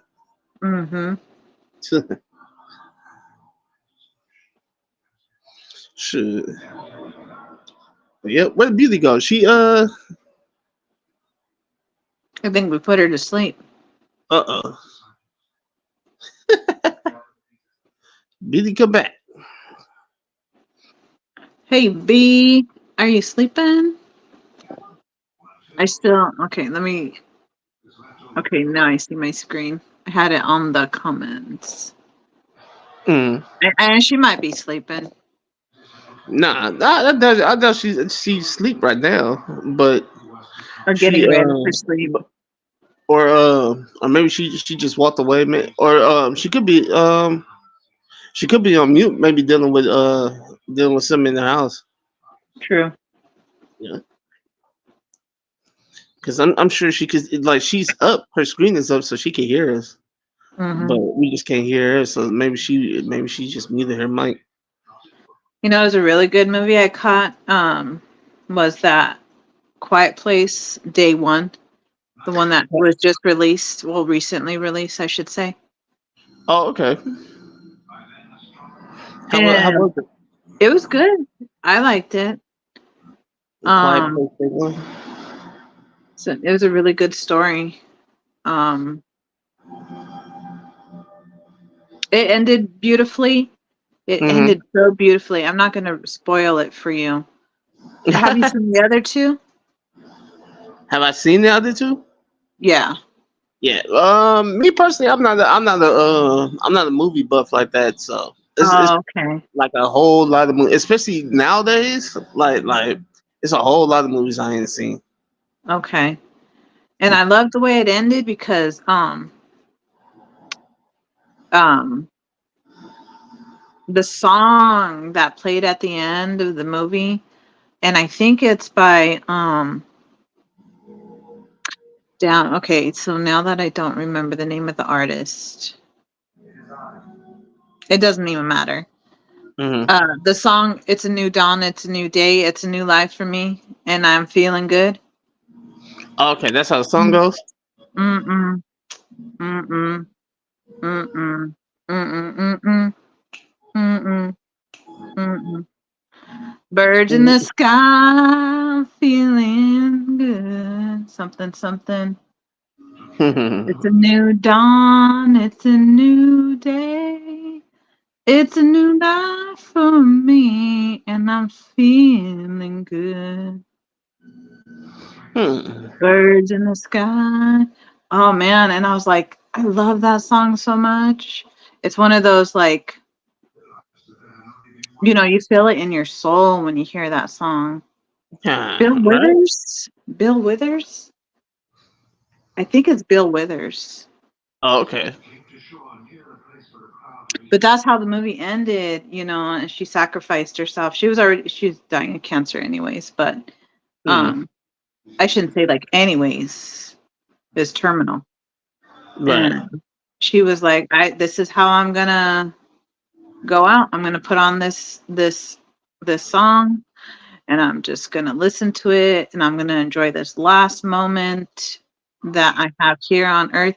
But it was portrayed to me as she's feeling good because for her it's a new birth, it's like a new dawn, it's a new day, and Hmm. she's feeling good because I'm sure she knows she's going to a beautiful place to see the people that have passed on before her, people that had preceded her Oh, family, okay. her loved ones.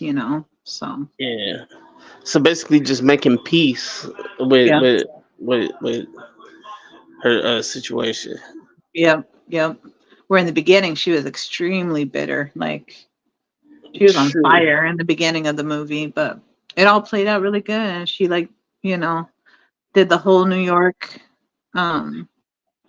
It's all set in New York, and you know, it's a good story. That's all I gotta say. Right, right. Oh, okay, okay. Sure. Yeah, I can't think of it. Oh, I had my interview today for the disability, or Oh yeah, I had my hearing, and how'd that so go? according to the lawyer, like after we got off the phone with the judge and the medical expert, like he basically said that that it went pretty well, and pretty much um like I'm pretty much like all but guaranteed approval for my disability. Mm-hmm. And so basically, I'm just waiting on now I'm just waiting on a written um uh just an award letter from the Social Security Administration stating that I got approved, and like I'll be straight. Nice. I'll be sending some positive thoughts your way. Oh, okay, cool, thanks. You'll get retro on that too. Right, yeah, because like it'll date back from July 2022.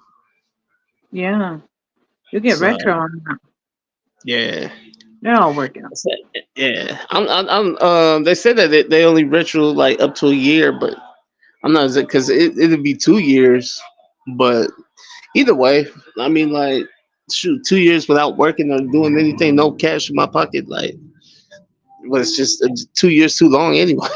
Mm-hmm. But yeah, let me see. What did he say? He said that is great. It's been 2 years. Uh, he said, and my sister's still fighting for disability. Oh man, I hope everything works out for her. Man, I hope does she have a lawyer, like a disability lawyer, because a disability lawyer definitely helps, Mm-hmm. because they don't mind, like, well, their job is like part of the job is to gather up all that paperwork, like from all the medical facilities, and one of them didn't even submit theirs, even though they were supposed to. One of the medical facilities didn't even submit their paperwork, but evidently Yeah. I don't need it. Yeah. And sometimes you think they do that on purpose just to deter you. You know what I mean? Right. Just Well, to yeah, discourage you, and make you like say, "Forget it. I throw in the towel." right. And that's the thing, because like, yeah, because they deny you once, and then they deny you. Well, they denied me once, and then did the reconsider. Well, the first time I tried it on my own, and they denied it. Then I did the reconsideration, but this time I got a lawyer. They denied it again, and then but the third time is where when you actually go before a judge and have a hearing, and that's what I did like earlier today. Mm-hmm. But luckily, like the lawyer represented me. Like, I guess he was on top of things, because mainly the judge and the medical expert spoke in Okay. regard to my disability, and basically he didn't have to try to he didn't have to try to convince her. It's like basically he just let them two do the talking, and then me and the lawyer was just sitting there just listening. And then she asked me a couple questions, just my name, my age, when was the last day of work, and um, did I receive any kind of like pension, like in which I did when I basically like left the city. But it's not like she went back to the lawyer and was like, look, I need you to substantiate what like with some more medical evidence. Like, there's not enough submitted or anything. Like, she was satisfied with what was there, which was like over like 2,000 pages worth of stuff. Mm-hmm. I was like, golly, who took the time to read that? Mm-hmm. Mm-hmm. That's a Oh thick man, medical you know file. those judges, they could speed read, and they know what parts to pick out as far as keywords and stuff like that. And Yeah, they're yeah, they're 'cause she was on it. phenomenal at taking notes for sure. Right. Um, can you imagine being one of those court what are they called? Court Court reporter. they're doing shorthand. Right, the court reporter. Yeah, they're doing shorthand. It's not a keyboard like the keyboard that we use. Mm. It's a shorthand keyboard. They're going fast too. They're keeping up Right. with conversation. Like they can read everything back to you verbatim. Right, right. And it's funny because the judge was like, "Hey, go back to that part where the lawyer mentioned this and that." And it's like, man, I mean, like they'll find it on that little page and they'll read it right off. Yeah, I think it's called a stenographer. I could be Yeah. wrong though. Oh yeah. I think it is that. Mm. I thought it was like a court reporter, but nah. I think yeah. I think you're right. Man, I used to when I used to work at the bank and I would be seeing this lady that did uh translation um for the courts. She would translate and she knew I think like 5 languages. It was like German, Spanish, French, English, and one other one. I don't really remember. But I was like, dang, this lady's getting bank being a translator for the court. None Right. of her texts were less than $10,000. She Sure. would like deposit multiples of those. Yeah. Sure. Right. I mean, like, man, wherever duty calls. Mm-hmm. Sure, man. I mean, like they're gonna pay you for it. Yeah. I only It's, know one language. Sadly, I didn't even learn Spanish growing up. I know I took 3 years of it in high school, but of course, I mean, it's not like I was just going around applying it. I was just doing whatever's necessary to pass the course. Doing the lessons. Yeah. It's like, man, I probably know like few Spanish words, but Yeah. My grandparents spoke Spanish. Some of my cousins, aunts and uncles, but my parents didn't learn from their parents, so we didn't get taught Spanish. And when my parents didn't want us to know what they were saying, they would say the Spanish version of as much as they were able to say to keep us from understanding what they're saying, speaking anyways. Like, keep it secret from us. They didn't want us to know what was going on. They would say Spanish words instead. And it would frustrate me because it's like you're talking right in front of us, in a secret, like that's so frustrating to hear your parents talking about something that they don't want you to know what you're talking, it's just like, right. or like they would spell it backwards really fast. It's like, man, when I become a good speller, I'm going to figure all this out. Dang, spelling backwards really fast. They would. Yeah. Sure. Well, good luck. Oh, okay. Well, thanks. Yeah, we'll see what happens in the upcoming months. Hopefully, because when the lawyer had called me back after the hearing, I mean, like he seemed pretty excited. Like he was like, "Man, well, that went really well." And it's like between the lawyer and I mean between the judge, because the judge, I mean, like, man, as soon as she called like court in the order, like basically like that conversation was going fast between her and the medical expert. And it's like they're talking in terms, saying that I'm not used to hearing every day. Legal And terms. so, yeah. And so, but the lawyer understood everything. Mm-hmm. And so, like, basically, but he was like, yeah, that went pretty well. Like, basically, she said that she would list you as disabled, but it's like, man, if I would have heard that myself, like that, like I guess like how he heard it, then I would, oh yeah, I heard that. But I was like, oh, for real, like, oh, okay. But still, like, even with myself, I'm like, well, until I see the hard paperwork that actually states that, then you know what I'm saying. Then I jump because imagine me like, hey, man, so yeah, I was able to get that, and then 3 months from then, hey, so what happened? See, oh yeah, you know how that go. Mhm. And so like rather than it seem like that. Are you able to appeal if Well, since this is I think the appeal after this would be like to take it to court, like to actual like court where basically I will be paying for that rather than what I'm saying, like because even up until now with the disability lawyer it's like well if we don't win then you don't have to pay us or anything like that. But say like if I want to like sue the system, like that'd be just on my own accord where I would get a lawyer and do all that.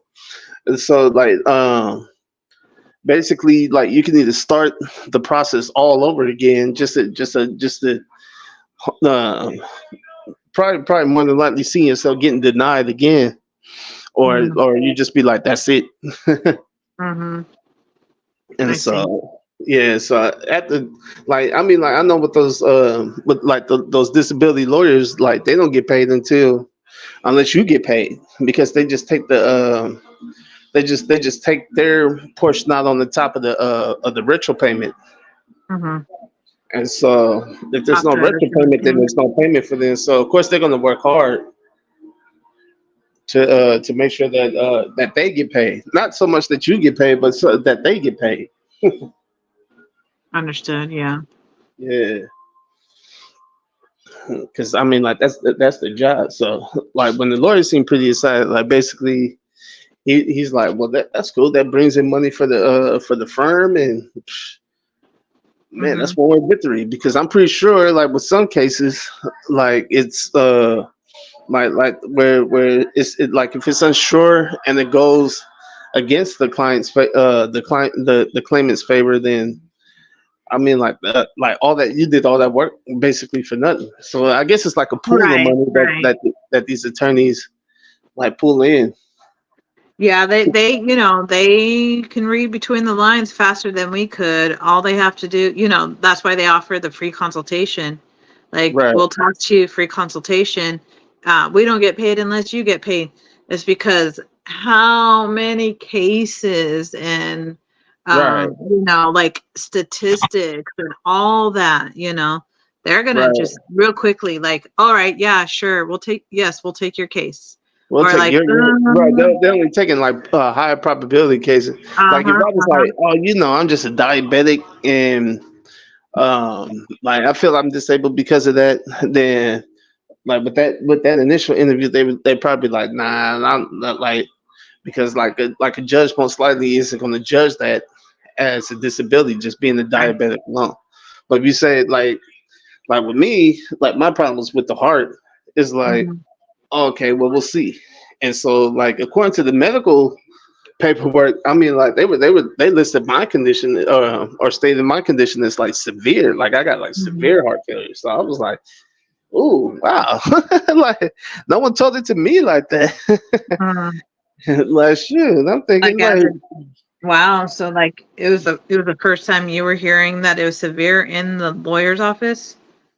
right, like or not. Well, they did the hearing remotely. So basically, it was like a conference call. Understood. Like basically, yeah, you don't even have to go into the courtroom no more. But like this is the first time I'm actually hearing like what doctors wrote. Like, because the doctor could tell me like, yeah, I mean, your heart condition is weak, or well, you're aware that you have heart failure, but like they don't tell you the severity of it.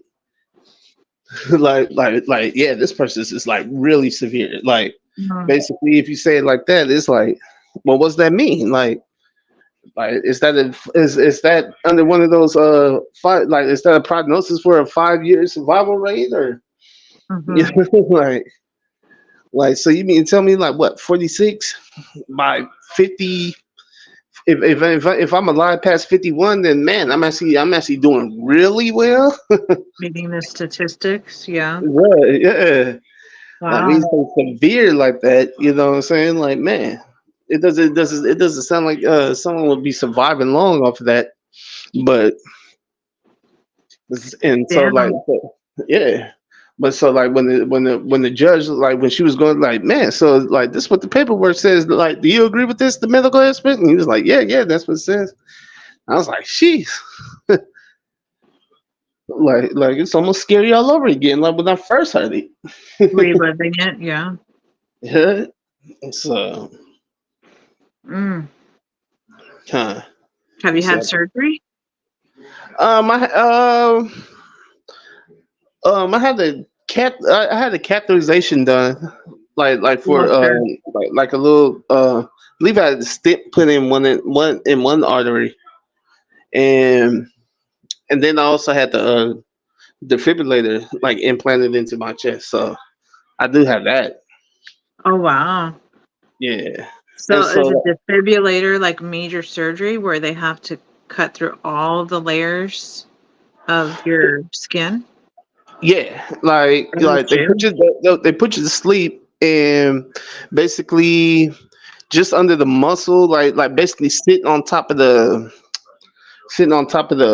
one that I got sits on top of the rib cage, Mm, and it's like a little wire that kind of like goes around the rib cage through the up through the sternum and like connects in front of the sternum right there to where like basically um if I start suffering like from a real bad like heart arrhythmia, mhm, it'll shock it mhm, like an external defibrillator. mhm.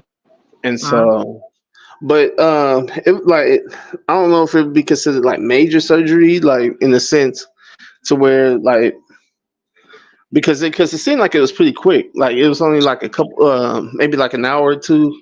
When I was knocked Uh-huh. out, man, I just remember just knocking out fast and then just waking up like in the same Mhm. position I started. But and so I mean like I'm pretty sure it was it wasn't like life threatening surgery.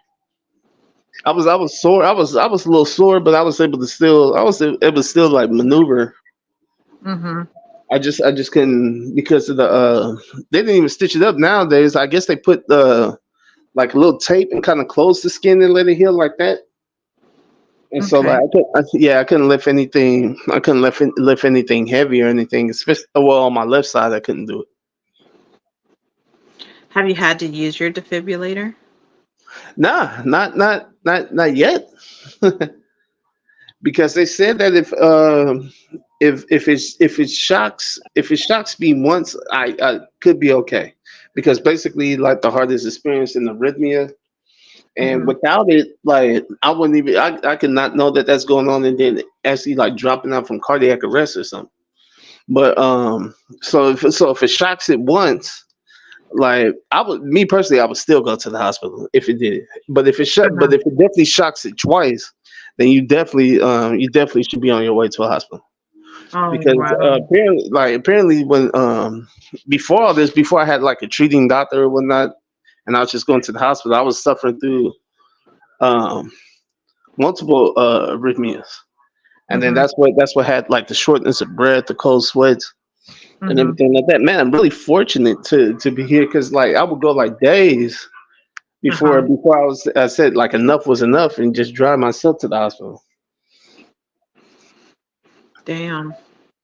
Man, it was pretty bad at first, but now like man, now I got the proper medications and everything to kind of like tone it down. But the thing what makes it a disability like is bad and as weak as my heart got like anything that I've done or am taking isn't improving the function of the heart. The Like, medications that you're taking is not improving right. the condition of the heart? Is it Right. weakening? It's like I guess it's stabilized, like basically functioning at the 25%. There's no medication that's gonna boost that that Right. ejection function, and then the defibrillator isn't gonna boost it to where Right. basically, oh, now you got a better functioning heart. Like your heart is still gonna continue to function as it does. Uh-huh. Like any milk is being done is to help prevent it from dropping worse, but it's not. Like regardless, it's not going to get better. Right. And so, I guess that's where the severity. That's what makes it the severity of me dealing with dealing with it, and that's why it was like labeled as it's severe. Because like when it first started, like I was going through a lot more symptoms, and you could see where it was severe. But here it is 2 years later, and it's like I may not be showing like the symptoms on the outside as much as I was when I first before I went to hospital, but the Mhm. heart itself still hasn't changed. Like Mhm. because they like if the function of the heart like improve like through medically or whatnot, then it wouldn't be a disability. Right. Right. Right. Yeah, I hear what you're saying. right, Um. Damn. That's pretty crazy. right. Sure. Just like man, you hear many people like celebrities or whatnot that just be just drop out. Like the remember the that show Ridiculousness? I don't. Oh, okay. I was gonna What's it say it about? was like some dude. He was a pro skateboarder or whatnot, and then I guess he was doing like a comedy show. But he had this one friend that was like his bodyguard, and I think he was only like 41, and he had a defibrillator in his chest, and I mean like yeah, he died of like a massive heart attack Mm. at 41. And it's like man, you hear like a lot of people in their 40s and whatnot. You know what I'm saying? They live in life one moment, then they fall out the next, and so Well, it's like like that. What? Was it the Ravens player? No, the Bills. yeah. He got hit and then he suffered a heart attack. Was it the Bills? I'm not sure. Mm.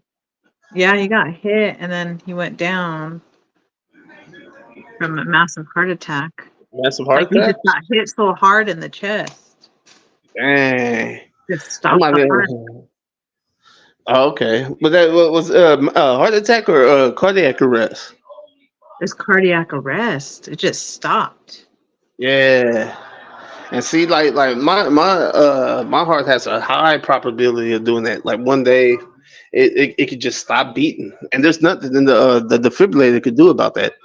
It Right. only deals with arrhythmias. But like with it being so weak, like if it decides one day, like you know what, I'm out of here. Yeah. Like, I'm done working. Like just like he done working, I'm done working. Mhm. Like there's a high probability for that. So like all I can really do is pray and hope that you know what I'm saying. Yeah, I can live like somewhat of a long, decent, normal life. Like pray and Yeah. hope that just doesn't look like I'm just a special case where I'm able to do that. But the reality of it is like, man, you just You're never right. know. The reality of it. And then I'm just curious. And I'm not trying to impose anything on you. Do you try um like breathing exercises, deep breathing exercises where you can get your resting heart rate below 60? Um, well, I mean, I don't do breathing exercises. I mean, I do. I try to live as like stress free as possible, and so like basically man, I just do a lot of resting and relaxing, and because even my mom, she was asking me like, man, why you don't get out more? And I was like, and I Because was it'll like, increase man, your heart rate. Yeah. right, like basically like imagine if I was like dealing with a lot of stress and stuff like in my life that would definitely like affect the cause the heart to work harder. Like I'm not like lately, at least for the past couple of years, I haven't been having to deal with any of that. So like I'm pretty sure that helps. So this is Versus, what I'm imagining. LOL beauty. Oh. This is what I'm imagining. Like, okay,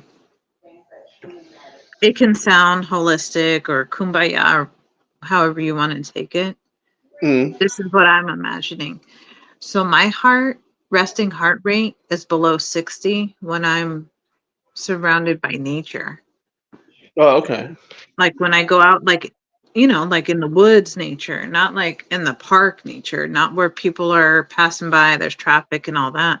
Like in the woods, in the forest, and just literally sitting there in silence and getting my heart rate below 60.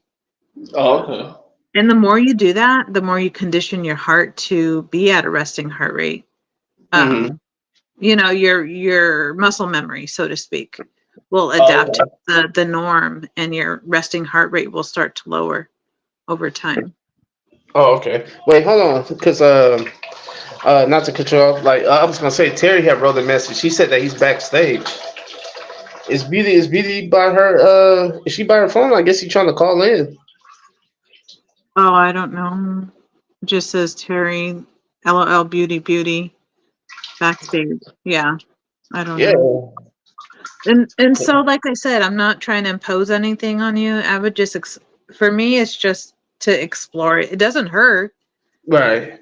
Yeah. to be, and like I said, don't go to a park. It's literal forest, or like, um, you know what I'm trying to say.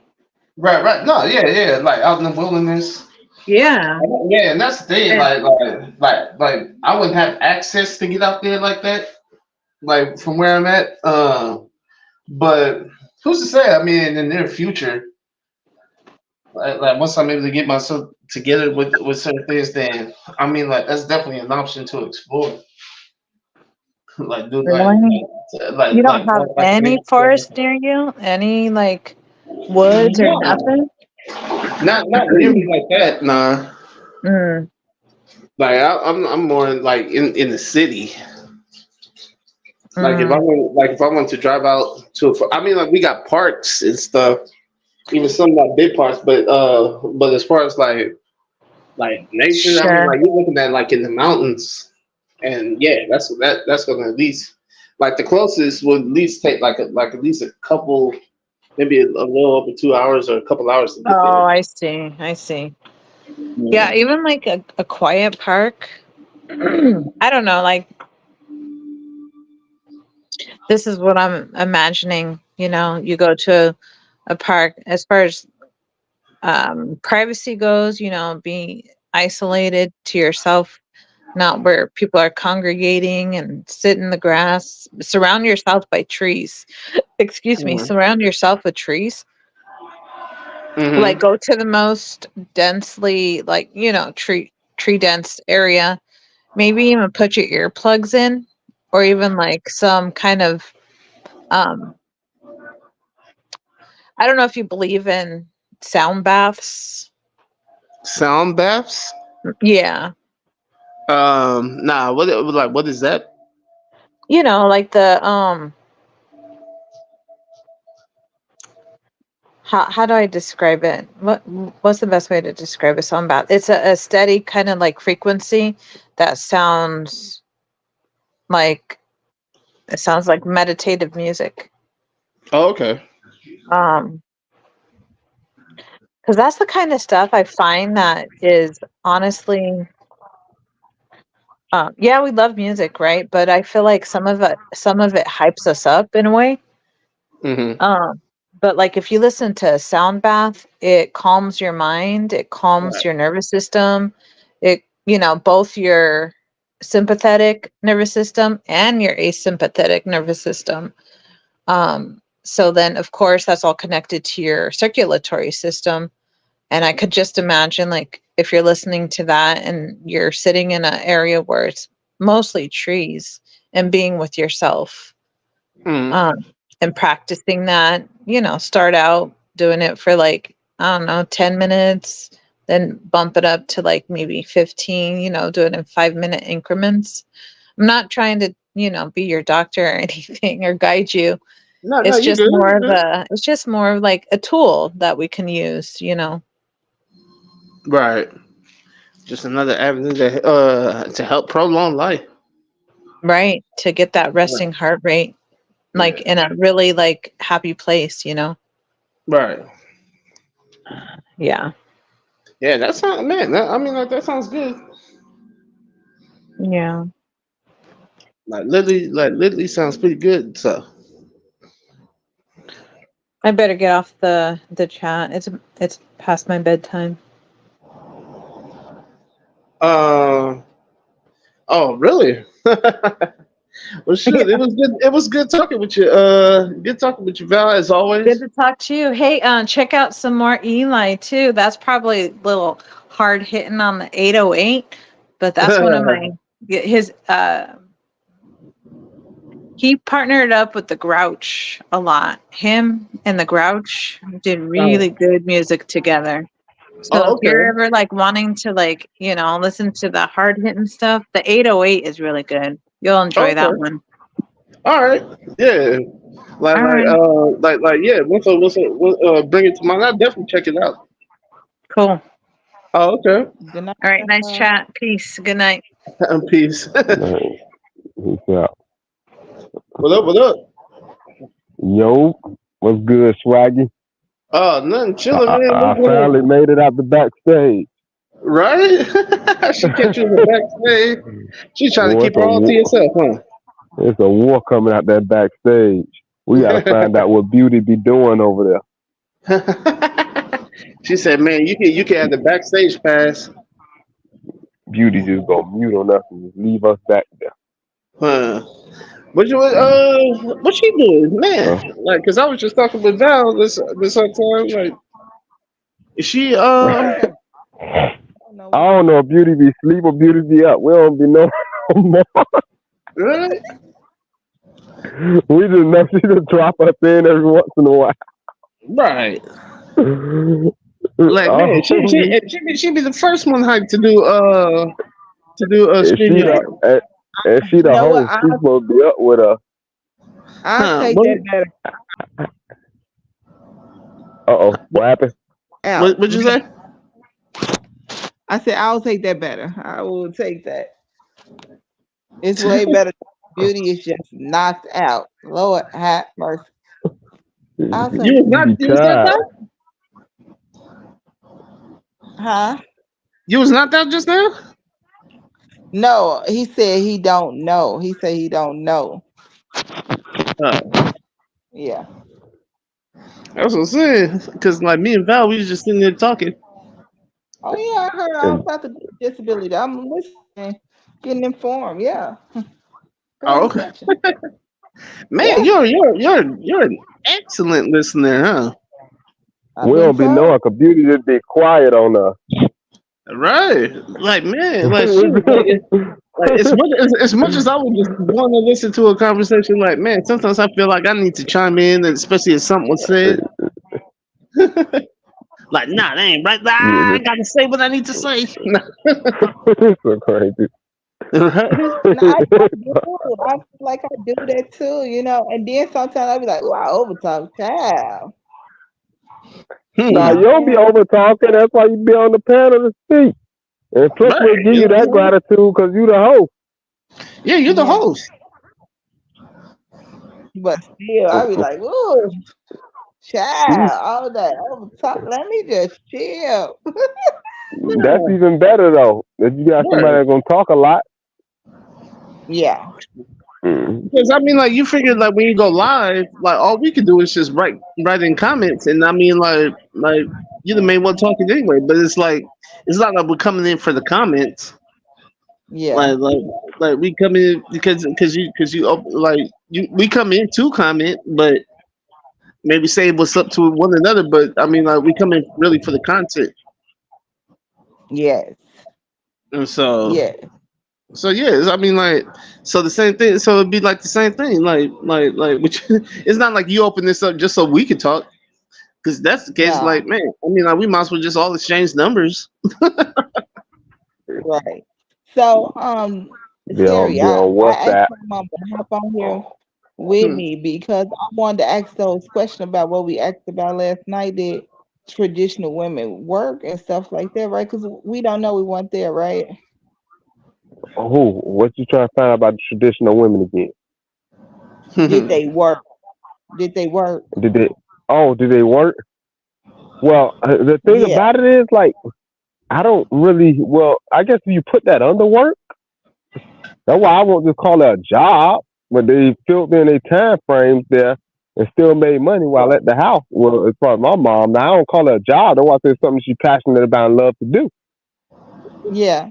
And I think for a Yeah. lot of women that be home, they can still find something they're passionate about and love to do, whether that just be knitting and selling knitting Right. stitcheries, or some people create baby dolls. Like, it's always Mhm. something you can do at the house too, instead of filling in that time with just sleeping. Yeah. Yeah, my grandma used to. My mama said she worked when she was a kid, but she didn't work when we was kids. So I would see her play with puzzles and word crossword puzzles and the regular puzzles where it's 100 pieces, 300 pieces, and she used to put them together all the time. Yeah. Mm, Oh, she used to like do them puzzles. Yeah. right, man. That took time to do the 300. I know, man. But she had knocked out 2 or 3 of them in one day. Dang, Man, that's that's good. a lot of time. Yeah, I'm about right? to say she good, boy. She I was can never finish a puzzle because I always end up losing the pieces before I get done. right. Right? By the So, time I'm done, I'm looking for a missing piece. Like, where the hell is this at? It's supposed to Right. be here somewhere. I used to like to do the 3D puzzles though. Like, we used to have a 3D puzzle of R2D2 in Star Wars and stuff like that. The 3D graphic one. Oh, okay. yeah. I like to do those, put those together. I tried to do one with Maya one day with my daughter, but Okay. she couldn't seem to get it right. So Right. I thought I can't pass this down. I guess I gotta pass on my video game talent to That's something I believe in that talent. Like, she likes stuff like that though. Like, she into robotics and stuff like that. Video game graphics. So that's Okay. why I signed her up for STEM. She'll be doing STEM next year, Nice. Oh, okay. which would be Sure. for robotics and computer programming. Mhm. Nice. That's good. So that'd be great. Only Huh? crazy part is you have to do it. I have to sign up separate from just a school because you don't got STEM in schools no more. Right. Mhm. Just like they took Which man, is like nuts. They always. I was gonna say they took out like home economics. They took out I don't know if they took auto out of schools. Yeah, But man, shoot, they removed a lot of stuff, man. right? Yeah. Even music theory. Did they take music theory out of school too? I don't even think they have music no more. I know she doing her. Well, she goes to a private school. Huh. I know she don't got that her. That's what I'm saying. Man, it's amazing what they. I mean, like everything that generates that gets the right side of the brain, like going. It's like they Yeah. they keep the left side of the brain so your program. Like basically, you the part where you wake up, you get dressed, and it's like, man, you go about your day to day. But anytime when you gotta like just sit and like do like some critical thinking or like really just like sit and figure something out, that's where your right brain comes in. And it's like, man, those are the activities that they removed. trying to take out. Yeah. Yeah. You know they're gonna take out anything that we good at. Yeah. That I follow. That's why I get this sleeping vibration channel as I follow. Right. The sleeping vibration. I used to like to listen to those little sound waves and stuff. I used to have a bunch of CDs.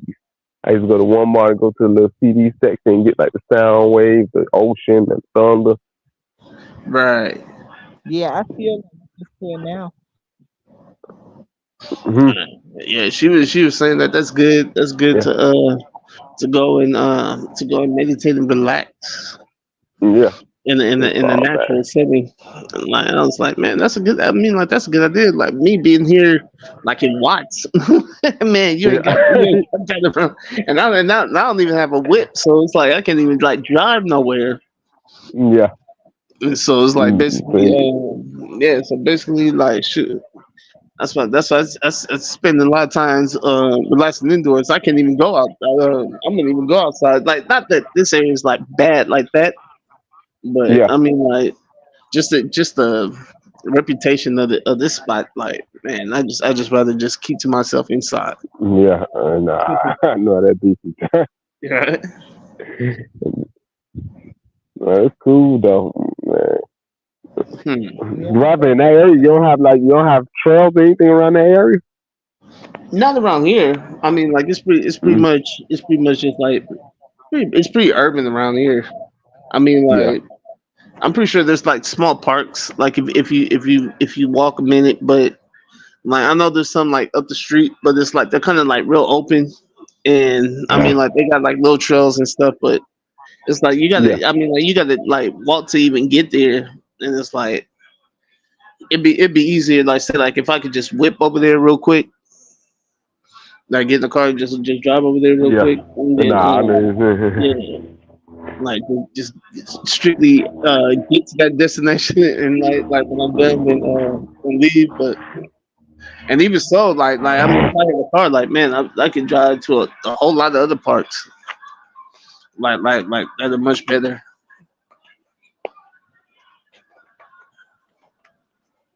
Maybe even go by the Yeah. beach. I could even go by the beach, like just go listen to the waves and just take a walk on the sand and whatnot. Hmm. Yeah, that's right. You is out L.A. Right. Mhm. Yeah, the beach, man. For the beach out here, you just gotta head west. Like Them whatever lovely direction you point, beaches. just yeah. Except for Long Beach, like Long Beach's beach, like points south. But even so, I mean, like they like even their beach is nice. Hmm. You just won't get like the crashing waves because of the direction that the ocean is facing. But at least with Long Hmm. Beach's beach, like technically with it pointing south, you don't have to deal with tsunamis. You said there was tsunami. Yeah, you don't have to deal with tsunamis if one was to happen. Wait, tsunamis be crashing in California? Nah. Usually that's like Oh, right, like I'm about over to there say. on the other side of the world, like Japan. Remember that one tsunami Yeah. that hit like I think like Man, I Indonesia and remember that. whatnot. That wiped them out. Right. Like how many people died? Like 63 or like 60, maybe even more than that, like It was a 63,000 lot or of people, something. man. Man, That's imagine why I like say even if it people. was 60 some thousand, like 60 some thousand got wiped out. That's why I say, man, I be seeing people in Miami crying about hurricanes. I be like, boy, y'all crying about nothing. If you go to some of them other places and you get them hurricanes, the earthquakes, and them tornadoes, and them goddamn tsunamis, you appreciate a Right. hurricane. Right? You Now, say, why they be crying about hurricanes? right? I'm like, sure. And I don't even know. Can they predict earthquakes yet? I mean, I guess that's what they're working on, but I mean, like the tectonic plates move all the time. But I guess if one shifts into another, I mean, like even if you can't predict it, like how would you even get the message out for people to even prepare? Where would you go? Like if a 9.0 is about to hit, like where am I gonna go? I can't run outside, Yeah. You better go crawl under the table. right? And shoot, I mean, like you would naturally do that anyway. But it's like even me, like looking around here, like man, I'm on the third floor, so if this building collapses, I mean, like you're gonna drop down a couple stories with Oh all yeah. kind of crap like falling on you. So it's like, and it's like, man, if you get buried alive, you better hope that somebody like who survives shifts through the rubble, trying to get you out. Man, I swear, every time I see earthquakes at that magnitude and different things like that, just make you understand how vulnerable we are to the environments around us, Right. to the climate. It's like, Right. It's like, man, it's crazy how so vulnerable. how everything in the how there's like, man, so much in the world that could kill you, right? Like even imagine like a virus, like you get a certain virus. It's like a virus is microscopic, you can't even see it, and yet this invisible thing is like destroying inside your body and able to take you out. Like imagine like I could see you or anybody else, but the virus that's infected you. I mean, like you need like a powerful microscope to see that. Yeah. That thing creeps inside your body. I mean, like man, it just causes wreck. It's almost like an When you think invisible about it, object, man. Mm. We so vulnerable to our surroundings. right? Mm. The earth itself. What they say, we 1 meteor away from destruction. Right? They said that what's that apocalypse or something? Apocalypse. Yeah, Yeah, no, that is it. They're like we 1 meteor away from the whole earth being destroyed. right. I was saying, or man, or don't wander into like a lion encampment in the zoo or something. Like, dude, or be out in the safari somewhere and like some animal wants to eat you. Don't be in the middle of the ocean. You could drown or get eaten alive by some shark. It's like, man, and Yeah, man, boy. like it's a That's lot what. that could kill you. Don't get That's why I sick. give it. That's why I couldn't do that. Lost at sea, boy. I don't know how some people be hanging on, being lost at sea for almost 30 days Right? and surviving. Right? I was looking at the You ain't got no news. water They to found drink. one. Well, like last year, they found one guy that had the last, I think, 16 days lost at sea. Dang. They And that's were the thing. hanging How on would you to a stay cooler. hydrated? Huh? Yeah, they were hanging on to a cooler. Hanging on Oh, to you the hanging on cooler. to a cooler? He was hanging on to a cooler for Right? 16 days. Oh, man. And all you just see is nothing but waters around you, man. Don't let no storm come by and get the waves shifting. Like, shoot. And I mean, like, that's it for you. Man, that's They scary. even said that. They even said like if you're on a cruise ship, you having to jump or fall off of that mud, like your chances of survival is slim by the time that thing, because that thing would have to like stop, like the captain would have to be notified. He had to stop, turn around, and by the time all that happens, I mean, like, dude, you should have been drowned already. Wait, if what happened while you're on the cruise ship? If you fell off or jumped off, Oh yeah, like they say you pretty much you better fall off in the first couple minutes when you leave when the Coast Guard follow you out. If right, if you after you reach out there to that ocean and that Coast Guard leave, you in trouble if you fall off. right, like you hear people like they get drunk and whatnot, and then they fall over. And then somebody can inform the captain, right, like, "Hey, man, overboard!"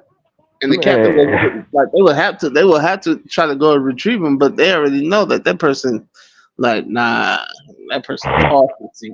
It's crazy though, 'cause when I got on my first cruise, but when I felt the way that wind was hitting, I said, yeah, I can see how people flip over this thing when they get drunk. Man, that wind be pushing. You go to that top deck, man, or you go by that balcony, man, that wind be hitting. That wouldn't be hitting. Yeah, nah, it'll move you now. That's why I said I can see how people be flipping over. You get drunk out there, and fall off, man, in the middle of the night. Yeah, I like cruises though. Right, I never been on one. Actually, I do want to try one out for myself. Yeah, nah, cruising is pretty chill. I've been on about 3 of them. Yeah, I like it. I'm a sucker for the buffet, the all night buffet. Oh, okay. Shoot, yeah. Up in the middle of the night. Man, that sounds good. You can go grab something to eat and go sit out on the dock. In fact, I think that was one of Beauty's poll questions. She said, "Would you rather go on a cruise or a beach resort with your or go on a cruise with your parents or a beach resort with your friends?" Right. Go on a cruise. Now, why should you do that? Go on a cruise with your parents or beach resort with your friends? Right? Why should you make it that complicated? Right? Just say cruise or beach Instead of just resort. saying go on either one with your friends. Right? Like shit. I've been to like with an ex. I've been to Jamaica once, like to Negril. Mm-hmm. In How Jamaica, you liking it over there?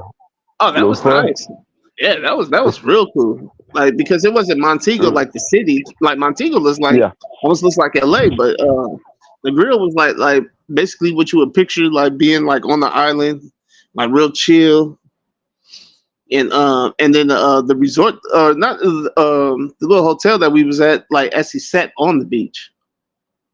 So it's like basically like when you walk out from the hotel, like you walking right out into the beach. I remember like they just before you get out there was like this little bar that was right there that had like this little radio like in the corner always playing like some Jamaican tunes and whatnot. So we like stop by the bar, grab a drink, and then walk out to the beach and chill. Yeah. Yeah, Oh that yeah, was that sounds lovely. man. That was shit, How long y'all had went over there? for like 5 days, 5 days? Oh yeah, y'all had Wow. just enough time too. right? Because we went out there for a birthday, and so we got there like a couple days before, then celebrate or like a few days before celebrated the birthday, and then like was there like maybe like a day after her birthday. So Mm. Yeah, no, that's Wow. how you Nice. enjoy yourself when you go somewhere, man. I don't like doing Yeah. like 2-day trips. I do 'em, right, but like, if I go somewhere, usually I like to make it at least 4 days, 5 days, yeah, or right. a week. To really take it That's in, how you know, that's how you really enjoy yourself when you go there. right? Because it's You was in the Matrix, Beauty. What you said? I was saying here. Oh, Beauty, Sleeping Beauty. Sleeping Beauty. Where she go? Man, she got lost in the Matrix. I think I know her. Mike gave us that little alien sound. I thought she turned on her auto tune or something. I lost inside that Matrix. Bruh.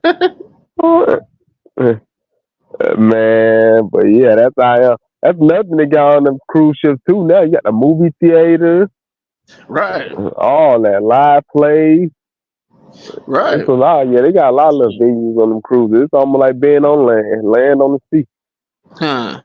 And man, they even got like a little casino because like my ex mother-in-law, her family, they were celebrating their 60th birthday, and like she gathered all them up. My ex-wife, like, she didn't go and my daughter didn't go, but like basically they was able to gather up like 60 family members that was willing to go. And I was like, man, that's pretty good.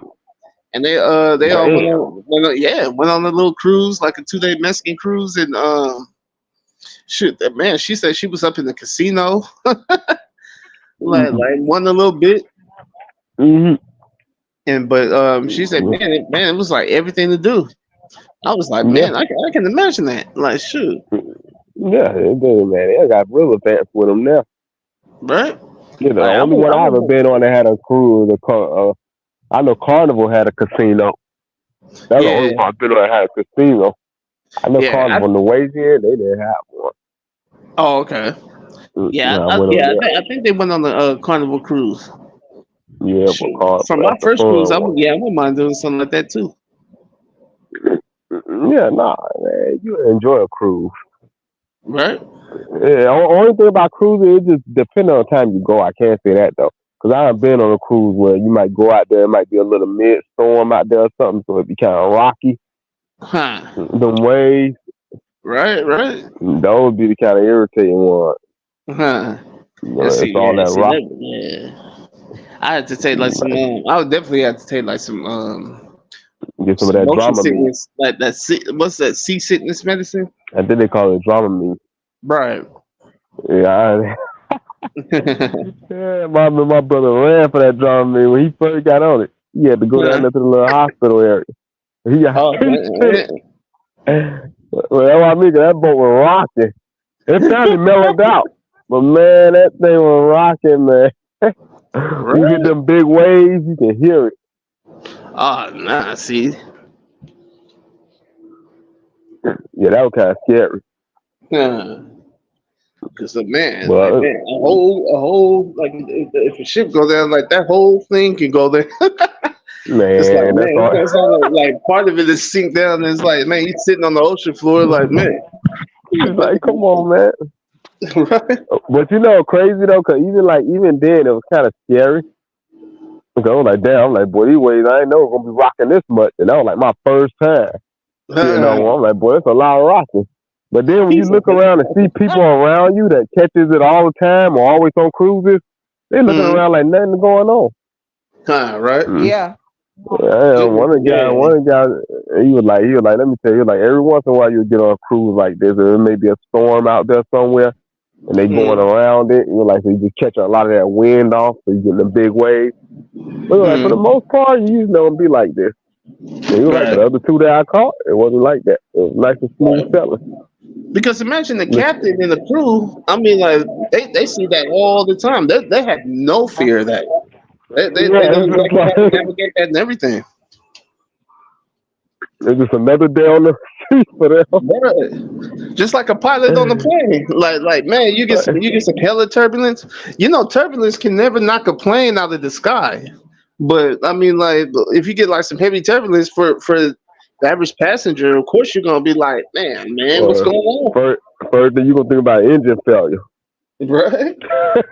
But the pilot itself, like the pilot itself is never like, no matter how bad the turbulence is, he's never afraid of it.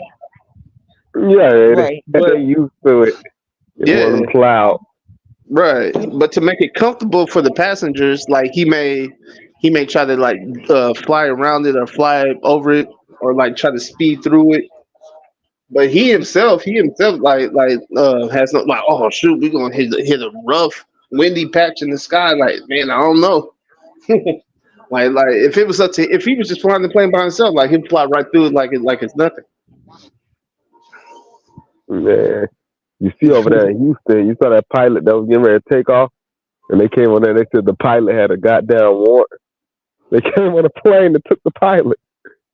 What happened? He had a warrant. Yeah, that was in Houston. I been on yesterday. That happened.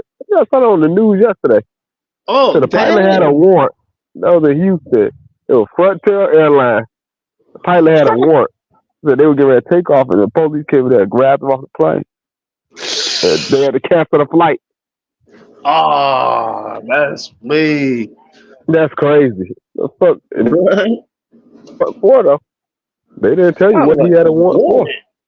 Right? Shit. Yeah, get him off the plane. Like his mind ain't right. Right? What the hell he got a warrant for? Right? Man. Crazy though, you be getting on them things and you know you don't really be knowing, like they be saying half them pilots be drunk. Right? Just like that movie Flight. You at the mercy of man. Right? He was at the mercy of man. And especially if they got all them controls up in there. It's like, man, you press a button that you ain't supposed to or release something you ain't supposed to. Man.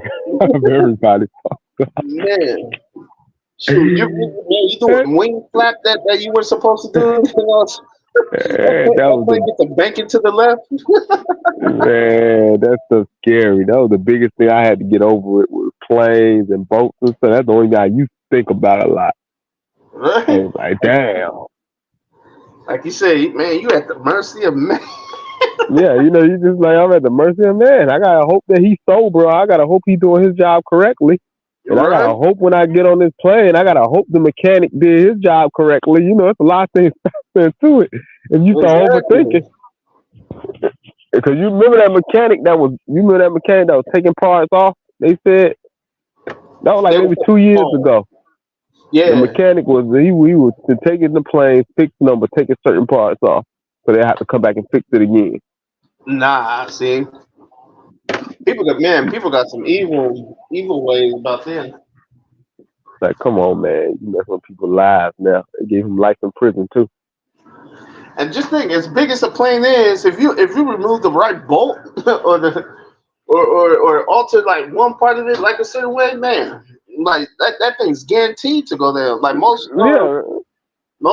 plane errors, of course, is like 99% human error.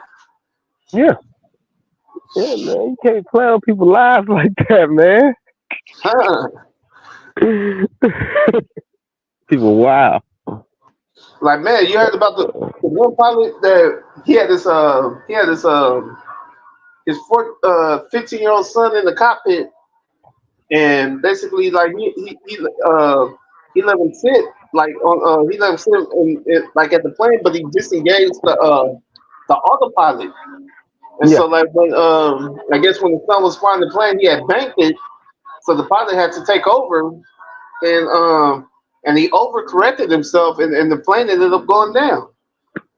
No, you said what the hell he was doing? He was teaching him how to fly or something? Or just probably just letting like showing out. Yeah. I don't think he This was intended to this send the pilot phone. He was just showing out, like showing them what it feels like to sit in the pilot seat. This was But like one of his little test planes, right? His private plane. Right? Yes, This no, was this is a private plane. This was a commercial, I think wasn't it's a commercial plane. I think it was a commercial plane. it? What the hell? Right. I was like, man, I would have been pissed. Like, why on earth? Like, look, when we was on the ground, you could have had your son sit in the pilot seat. You gonna wait till we get in the air for you to be like, hey, son, don't worry, the plane's on autopilot, so good.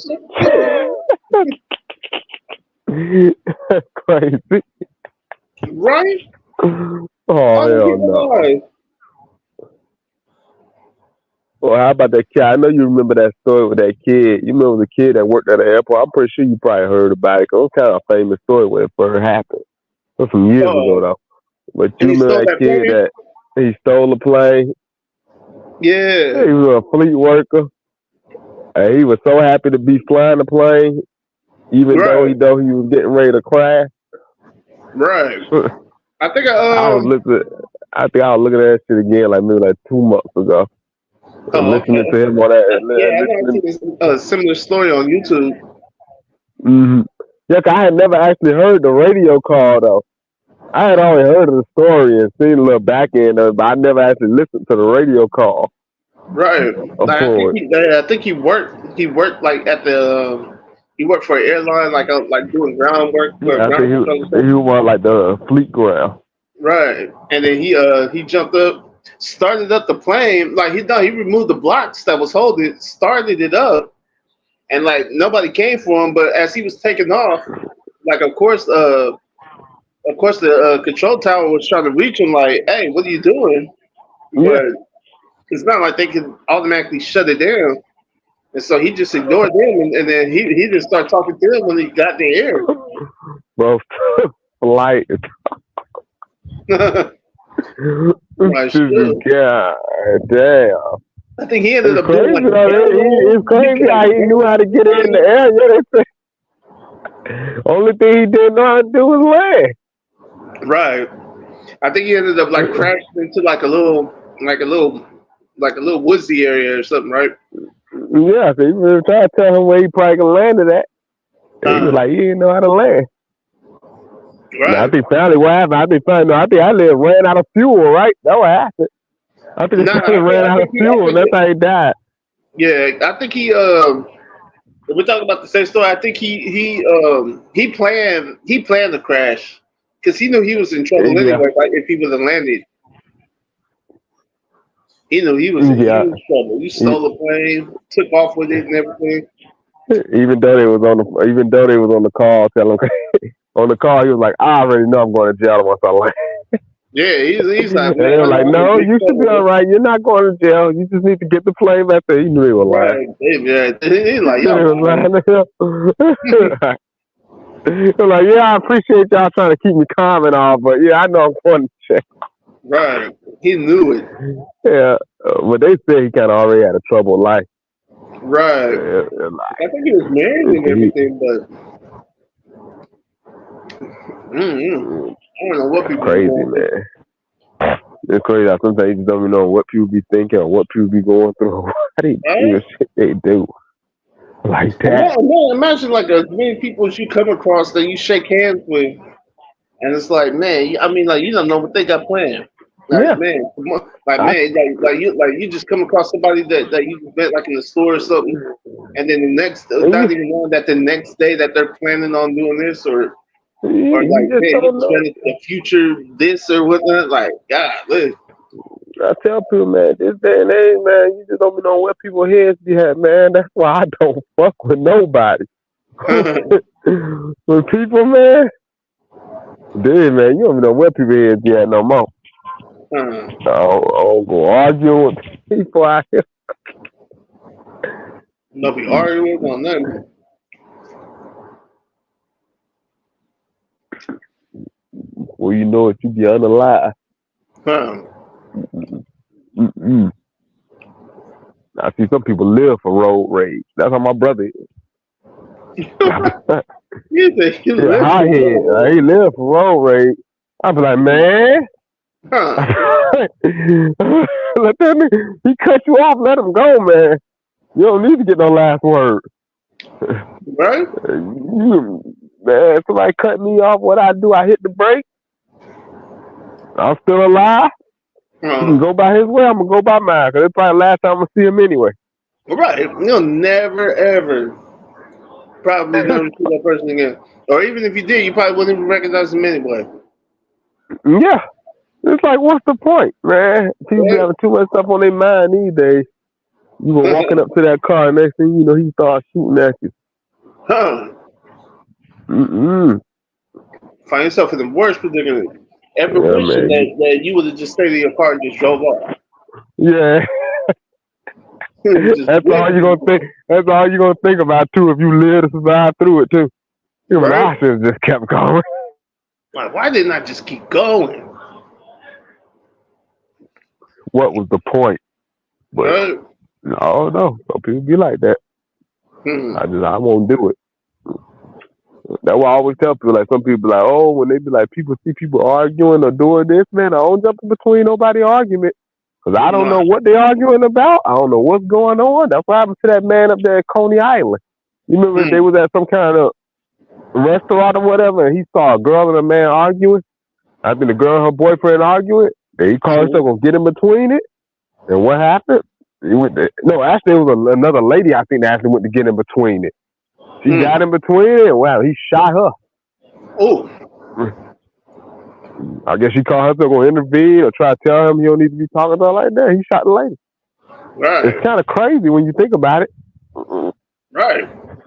Because like, I mean, who's to say like with that especially like with women, you really don't get in their beefs because like, man, if it's like a boyfriend or an ex-boyfriend, like they could be arguing within 1 minute.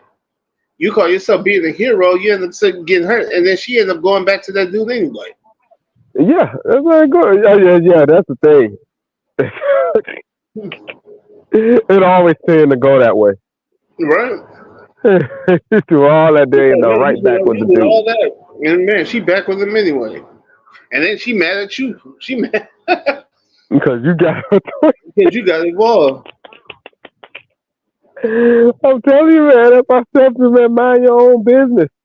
I was talking to one lady and she was like, so if you see a woman on the side of the road arguing with somebody, you won't stop to help? I said, nope, because none of my business. I don't know why y'all arguing. I got a daughter to get back home to. I might call you a 911. Right. And keep going. Right, because and then I don't know the nature of y'all's relationship, and if this is just a common thing between y'all, or I mean, like for me to just be trying to play hero, because if I'm gonna come rescuing you, like man, you better make sure you stay away. I better never see.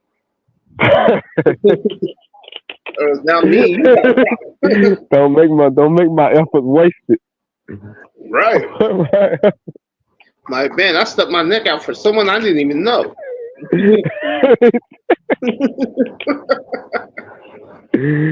tell him, boy, I'm not no Superman.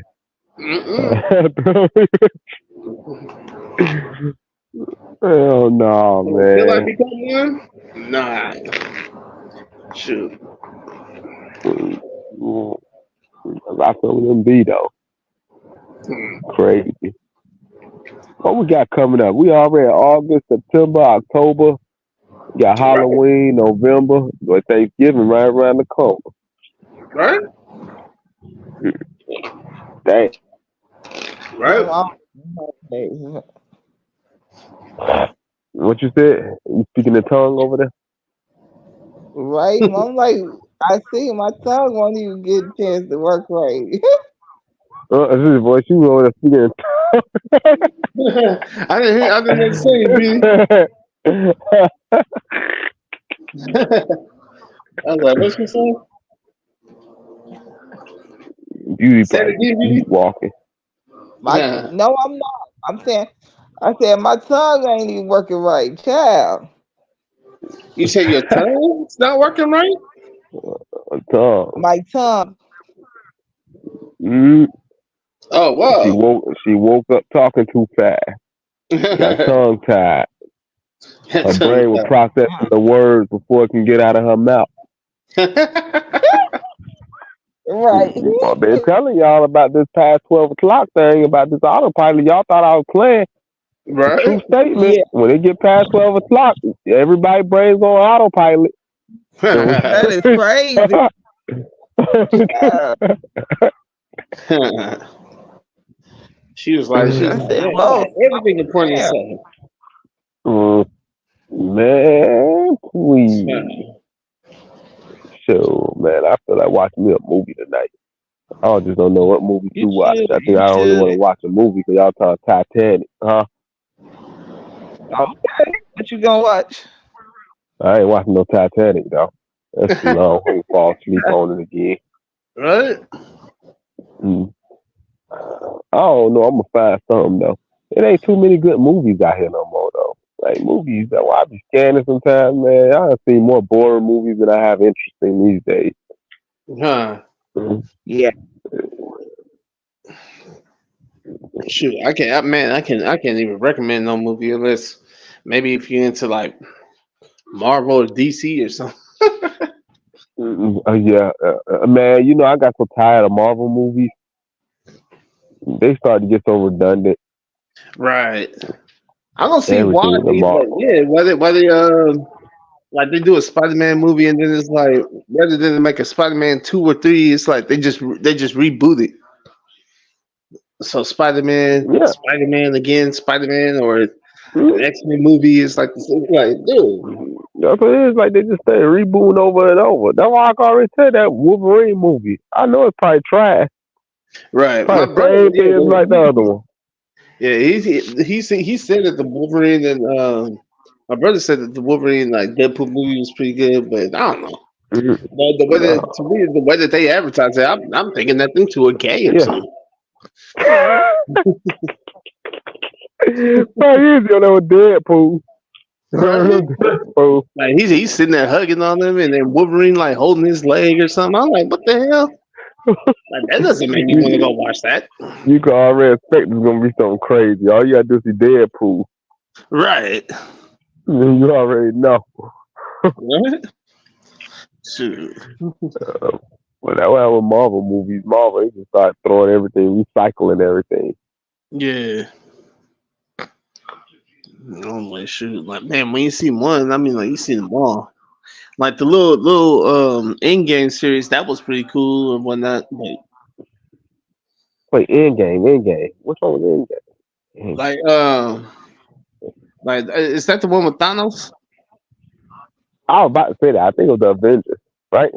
Right. Thanos snapped that finger. Because I don't know if that was Civil War. Like, I know Civil War was when they was fighting each other. Mm. I think Endgame is when it was like going up against Thanos. But I used to like Fantastic Four. I wonder why they didn't keep making those. Mm. why they don't see with this the Fantastic Four. Yeah, Fantastic Four. I think they only had like 3 series of that, maybe. Did they? I thought they I only had think so. one. So you had Fantastic Four, the first one. Then I think you have the second one, and then the third one was with the Silver Surfer, if I'm not mistaken.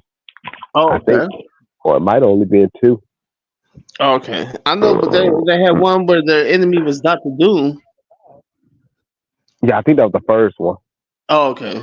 And then that was the one Doomsday. They had a Doomsday. I think that was Fantastic Four Doomsday, if I'm not mistaken.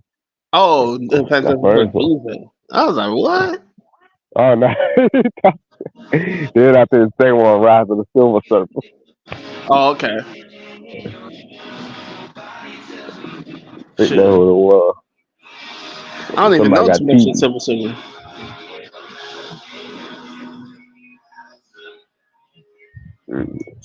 Which one of y'all TVs that is? That's mine. Like, yeah. Watch it out. Yeah, Yeah, man. it's on commercials. So like you know how commercials is louder than the program. Yeah, damn commercials, man. Yeah. But yeah, man, I don't know. I'll find something to watch. I was gonna watch Crazy Rich Asians again. That's probably one of my favorite movies. I can watch that every time and fall asleep off it. Oh really? Crazy Rich Asians? Yeah, man. You They turn got a Crazy slot Rich machine Asians called on. that. I know it's only after the movie too. Right. I was like, man. I remember this Asian lady. She was playing this man. She was winning off of it too. Boy. I was like, shit. Must have been She good because would. I know the slot is good. She would be playing that. Right? She happened to find the only one. Even if it was open, I don't even know if I would even sat down and started playing on it. But she knew to do it. Yeah. Shit. Boy, them slot machines. Most people going there paying them penny slot. Right. Pennies. I Man, knew what.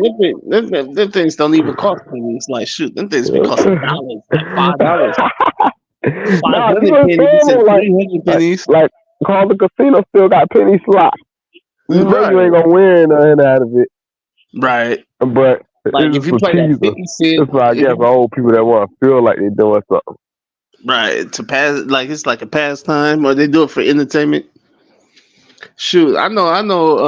In the YouTube live world, if you're in the casino playing and you're doing it live, and if you're playing like 50 cent or the minimum bet, like man, you get clown. Man, Like, man, what's your bet, dude?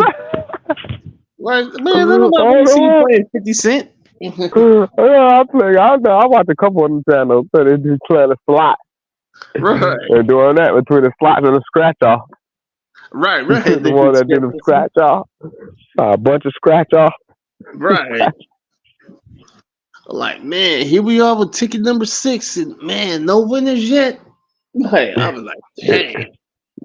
It's always amazing though the stuff that we can watch, right? Right. They got something for everybody. Man, once they start that vertical live, I literally started seeing something for everybody. Man, I saw some of the weirdest shit. Right. And man, some people got hella subscribers. Like, and some people like copy off of others. Like, man, you got a whole community of people who do scratch offs, a whole community of slot players. Slot players, tarot readers. Right. Tarot readers. I think tarot readers, I probably see the most. Right. They're doing tarot cards. Sure. And some of them, like, they'll take regular playing cards and like write something on them, or look, see the right 9 of diamonds. Like, man, look, the 9 of diamonds. That's how you know that your life is going downhill. Like, let me tell you, I didn't even know the tarot card reading section have beef. I'm like, yeah, wait, y'all be arguing in this section too? Right. I said, yeah, in this part of the section, I said, y'all arguing the tarot.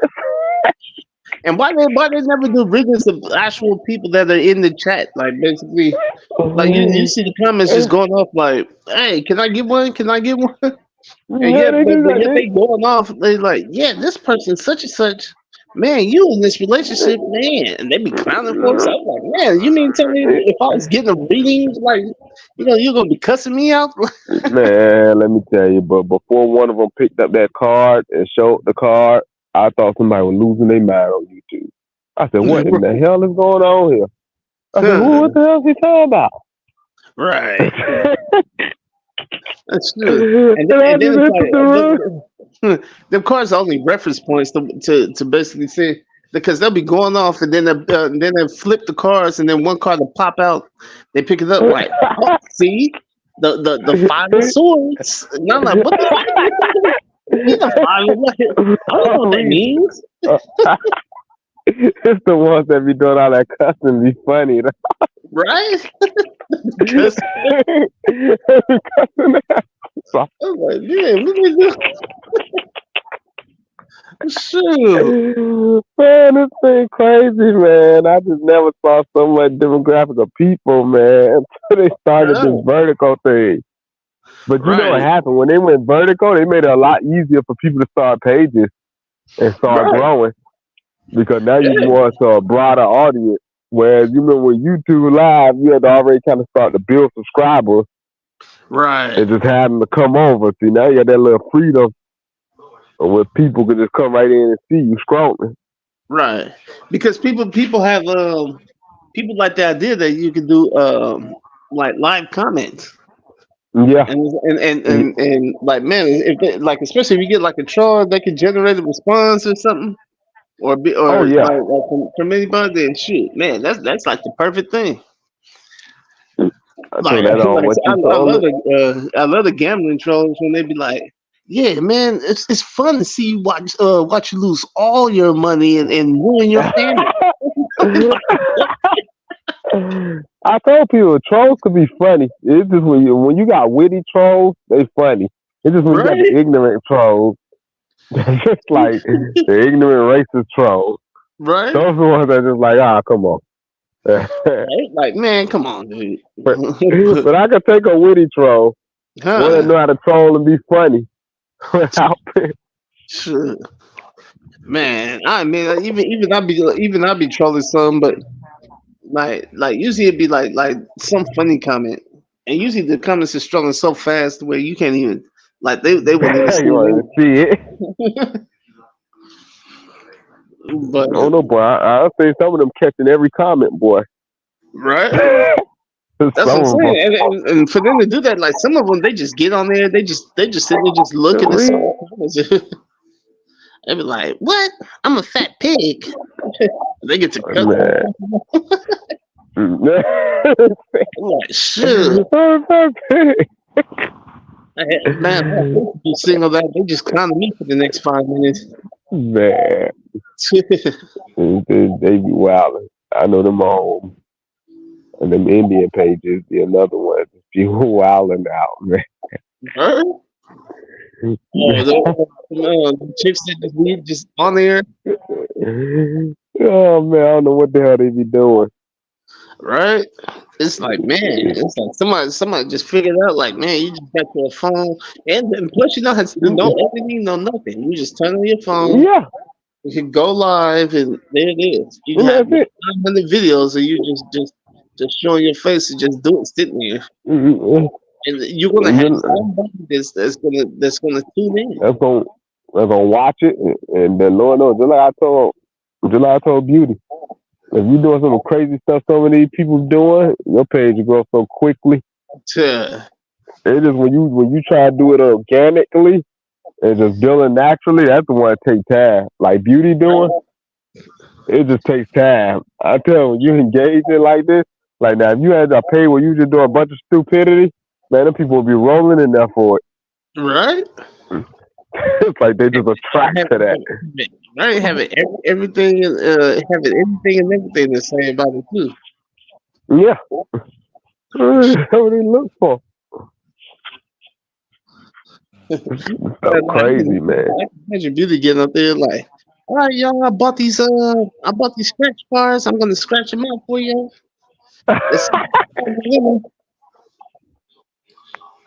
She had a whole casino community coming over there. Right? Like, get it. Get the scratch off. Right? Like she just literally just like got the camera on her like scratching off scratch offs. Like, man, like I can't go do that myself.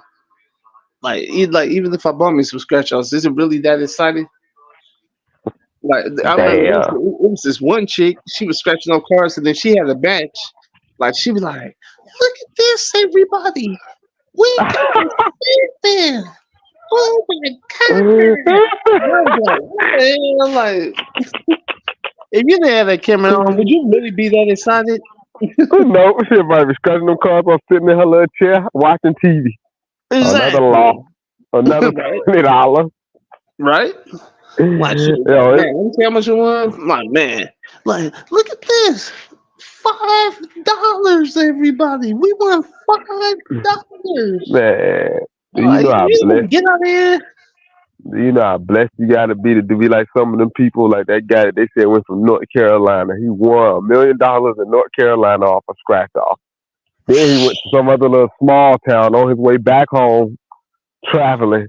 and he won again on his way back home. I think Oh, 3 wow. million on another one. I said, you just have to be. That's extreme luck. Cause what they say, like the odds of winning is like a 1 out of 34 billion or something. Yeah. It's like, man, Sure, you just to win hit like that, you just had to just have Right? some real good luck, boy. You were just real blessed that day. Right. I said, well, damn. Sure. I And then it's like, man, you better know how to like handle and invest that money, because they say that like people who won on scratch offs like basically had like who won in the lottery just had the worst of luck. Either go broke, they can't handle it, so they off themselves, or Man, that's what happened to. they just spin. Man, that's what happened to that lady. That's what they say happened to that lady, Cynthia G. You know, she was a famous one that won a lottery. She had won $112 million. I think they said it's a few bad investments. Man, they said that lady about to go broke again. Dang, imagine going back to your job. $112 million. Right? At $12 million. Sure, why not, man? Even if you even if you're not an investor, like why can't you just keep that in the bank and then just live off the interest? I'm about to say either live off of interest and just know how to manage your money. Each year to take out so much you're gonna live off of that year. Right. If you've been able to maintain it when you wasn't making that much for a year, right? It's a certain amount that you would use for a year. Even though me, I did smart thing I would do. I would take out and pay myself so much every week. I have an account that I put into that I pay myself so much on a regular job almost. So I pay myself a certain amount every week. Right. That's all I do. It's just that simple. Sure. Like, man, imagine like if I won like 1 million and then I take 500,000 of that to pay off, and now I'm like $500,000, and then like another 100,000 to match the house that I bought with a nice car. Now I'm only down to 400,000. Like shit. Oh no, boy. Well, you slowly seeing it going down, boy. But it's all hurt. Right, and then that's like within the first day. Like man. It's amazing though. Out of all the lottery stuff, the real winner is the government. The way they smack you for them taxes. Shoot, because imagine like nothing is coming out of right? Nothing is coming out their pocket. And yet they take half of your winners. And think about how much they're making for everybody that put them little $3 in to play the lottery. And nobody win it week after week. You know what they're making a year. That's what I said. Like, the real winner. And scratch offs, like imagine like a slot machine that pays off. It's like how many people? Like maybe 100 people went into it, fed into it, and it took all their money just for it to pay off this one person, and it gets casino somebody. The casino came out not one dime. Like, all they did was just take the money that it was just like fed into that machine and distributed it out to a winner, and then whatever was on top, they just took that for themselves. Man, it's crazy though how they do casinos though. Right. That guy, it was a guy. This was about, I think it was like 2 weeks. No, actually, was this last week? I think it was. I just had watched it. I think it was last week. The guy won $500,000 at the machine, and they came over there and told him the machine malfunction. You know what's crazy? We were just talking about the lady that they did that to. You know, we were literally just talking about the lady. I was telling y'all about they did that too, and then they did it to him like a week ago. And he made a whole full TikTok recording it. So they telling me that the machine malfunction when I don't want $500,000. He was like, that's what I say. It's like a big game. How can you just come on and tell somebody the machine malfunction? Because I won. Right. That's on y'all there it should be. Right. Because how is the machine acting normally?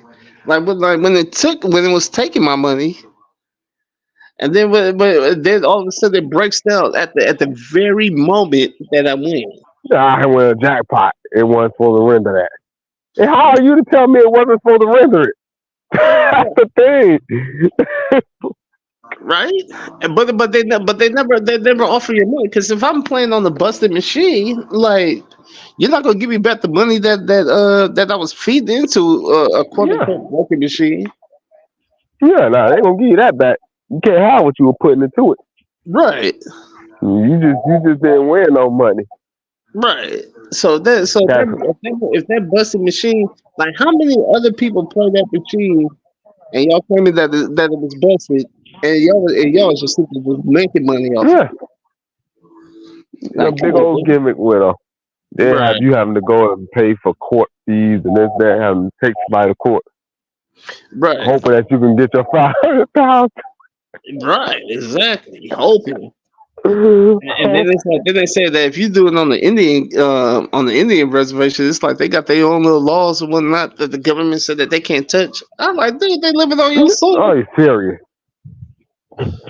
It's crazy. right?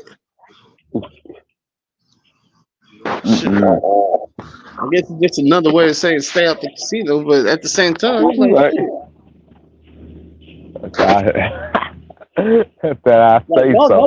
nobody's Well, going to the casino just to give you money just to play a slot machine. I'm Like, about man, to say gonna take hundreds they of make dollars it in they there. make it like you supposed to walk in there to be a leisure player every day. Every Right, time you come there, just play for leisure. If I'm never looking to win that, I just like to play for the hell of it. right. Like, man, I ain't hoping It's for no crazy. jackpots. Like, I'm just gonna take this $1,000 right here just to put it into a machine. Yeah, man, it's crazy. Shit, that's the case. Then, man, you might as well just bring back arcade games, What? Oh man, I used to love them arcade games. right? Shit, man. When I was a kid, Circus was my place, dude. Like, shit. Man, I used to remember going to the laundry mat, playing that damn on Street Fighter, Right, the wash houses. right. Yeah, when Street Fighter came out, like, I thought that was the dopest game ever. That was the game. Street Right? Fighter, Streets of Rage. Yeah, Streets of Rage. You had a few of them. Came up behind each other. Right? Sure. Even on my PlayStation 5 now, I got Street Fighter 6 and like Mortal Kombat 11. Those are the main two that I play. Yeah. I don't know. I like Tucky. Mortal Kombat. Tekken? I still didn't never been able to get with this Mortal Kombat. Huh. Like back in the day, Mortal Kombat, it was too stiff for me, but I was about to say they Mortal did. Kombat's pretty good. Oh, it got more flow motion now. Because I ain't look at the new one for Mortal Kombat. Because I couldn't never stand it, the sticking and pausing. It was so still. Every part. I'm like, how can anybody get into this? Yeah, I couldn't get with that. That's why I used to love Tekken, because Tekken was just free. Right. The movements of it and everything. But like all of them now, even Street Fighter now, like nowadays, it's like they added like all these colors and everything when they're doing like the combo.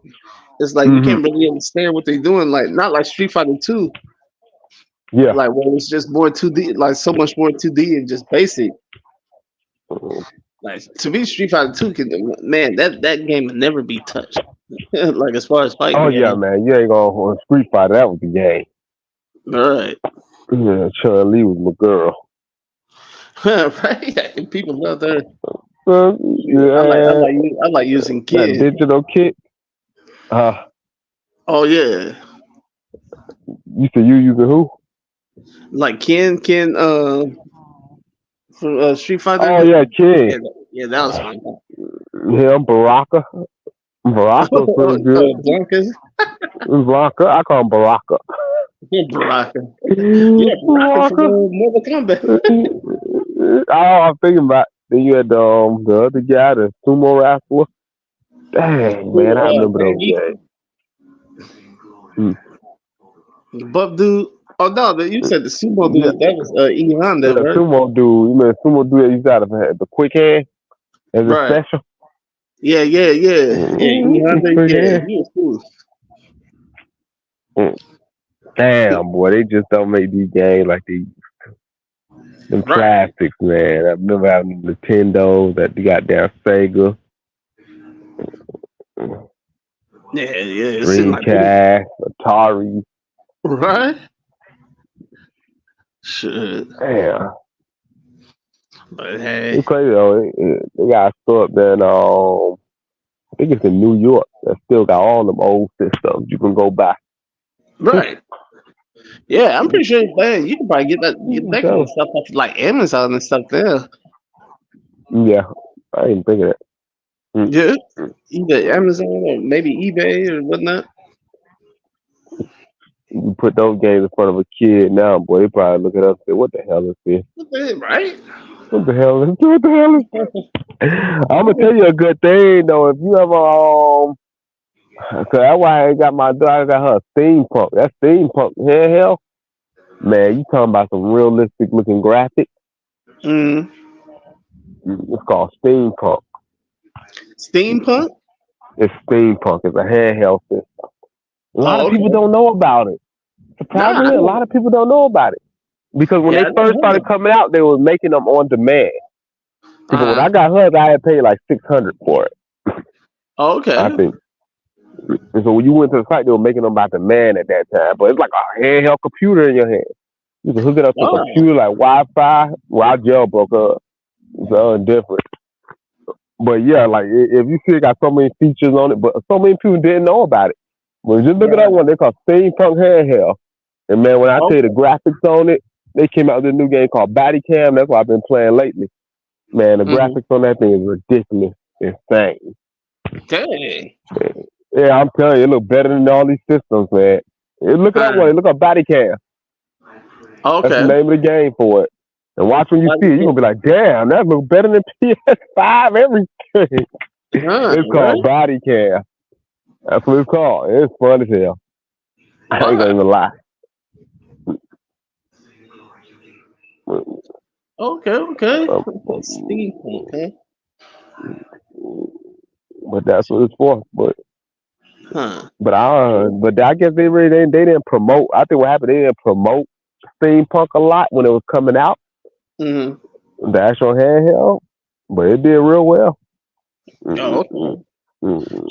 Sure. I mean, like, if it's as good as you say, like, I'm pretty sure it'll gain traction.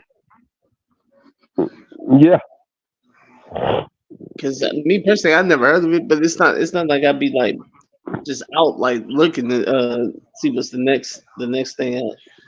hmm Like I would dread for them to come out with a PlayStation 6 to where like basically like my system gets outdated that quick. man, they come out with this stuff so quick, boy. You just don't be knowing no more. Right? I was like, you know what? Like, dude, I ain't moving. I ain't moving on. Like, man, I'm staying with this. I don't care if they come up with it with 10 generation of systems.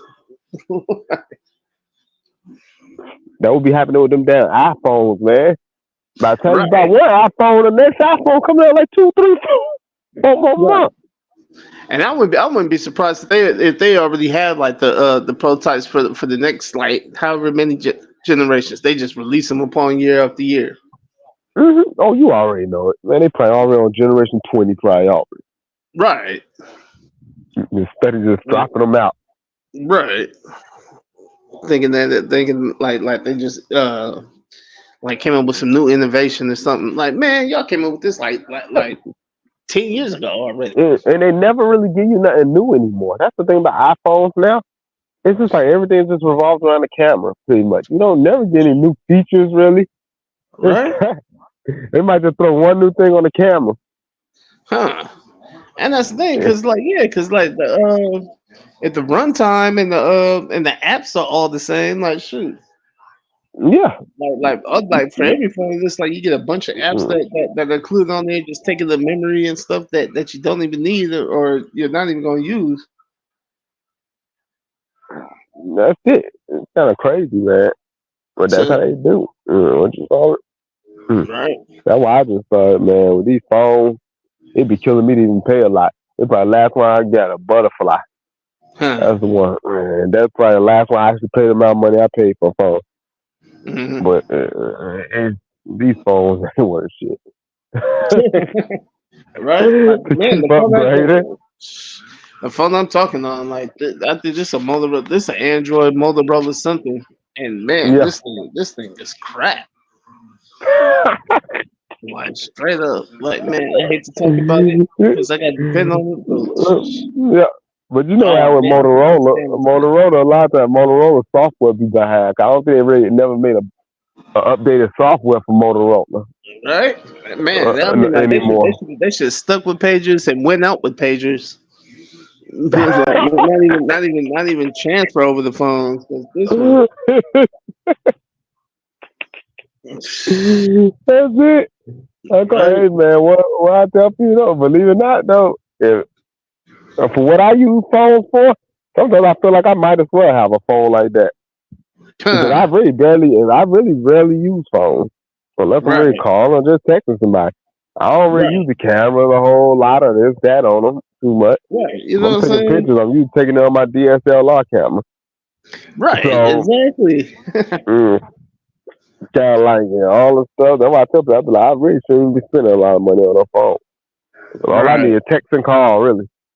Mm. That's it. You should say it, man. My DSLR kept man. I remember when I had a phone booth for a minute. I had me a DSLR camera. Which one? I had a phone booth. I mean, not phone Mm-hmm. booth, photo booth. Oh, okay. Yeah, they used to run me like a little photo booth. Like, man, that thing was so cool. I like that. Yeah. Where you at a photo booth Shit. at?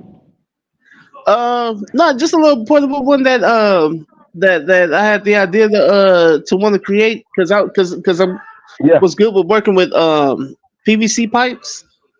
Mm-hmm. So I would use the PVC pipe to create the booth, and then like use it to build like a little stand to put the little computer on, Uh, and then like build like a little thing, like a little contraption to hold the DSLR camera in, and then yeah. connect the DSLR camera to the camera.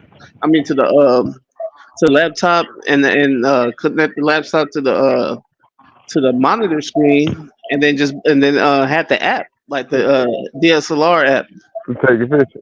Oh, that's pretty cool. right? And it was Yeah. that thing was cool. Got I got wanted to creative. do right? I wanted to do a business with it, but like I wasn't really just business minded like that. But as far as like Yeah. just hooking it up and like having fun with it, like man, it was cool Yeah, because sounds like the pretty camera dope. would take the picture, it would download onto the computer, and then I had like the little selfie printer where it would Mm-hmm. where you could Oh, where it well, it was prints out already the linked photo. to it, so it could print right away. Yeah, and so like all of it was That's dope. connected. So it's like just through the app, like the app was pretty much like the brain of it, of course. And so like you Yeah. take the picture, and then it'll automatically start the color printer, and then it would print out like on the 4x6 color paper Mm-hmm. or photo paper, I should say. Yeah, Yeah, it was that nice. It sounds was cool. That was creative. nice, right? Well, how y'all came up with that? One day you were just sitting there and just said, "I'm a creative." For the booth, yeah. Like when I was dealing with the ex, and I had like some money, and Yeah. and so like we was thinking like what can we do is like maybe like it's some passive like side income, but she wanted to like more like get involved like in her own business, Mm-hmm. and like I don't know how the idea of photo booth came up, but it did. And so, like, basically, like, I knew I was good with my hands, like, and I was like, well, I could probably build like a booth. That'd be like the main thing. And so, it like I wasn't really a tech junkie, but yet, was able to figure it out. Like once you downloaded the app, and then like what you would need as far as like the camera, and then just a monitor. Like, and so it's like the people could see themselves on the monitor. The camera takes the picture, and then it will They download just onto the print it. computer, and yeah, and then you just print it like right then and there, Yo, that's dope. and right. So it's like you only needed like four components, like Yeah. the camera, the printer, a monitor, and the laptop. Mm-hmm. And so Like once you had those, and then just your cables, your necessary cables, your HDMI cable or your USB cable, connect everything up like to where it needs to be connected, and boom, it was good to go. God damn, creative. Ooh, man, Right, let me hit man. this bed, boy. 'Cause I'm over here yawning now. Oh, okay. Nah, yeah, I'm nah, on- yeah, because I was gonna say like, man, this phone is about to drain anyway, you almost there. I know I'm on 20%. right? I'm Yeah, almost there. mine's less than that. Mhm.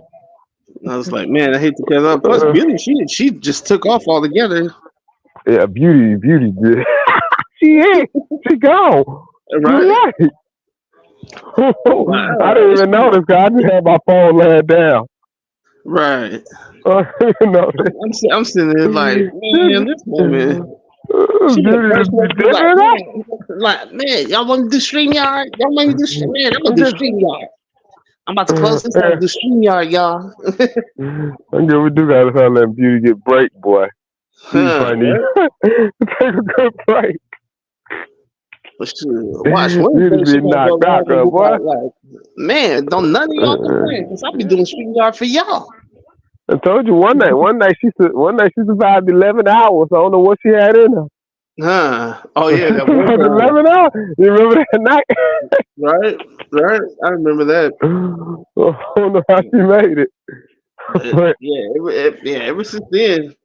And then I remember one time where she had faded out, but she came back strong in the end.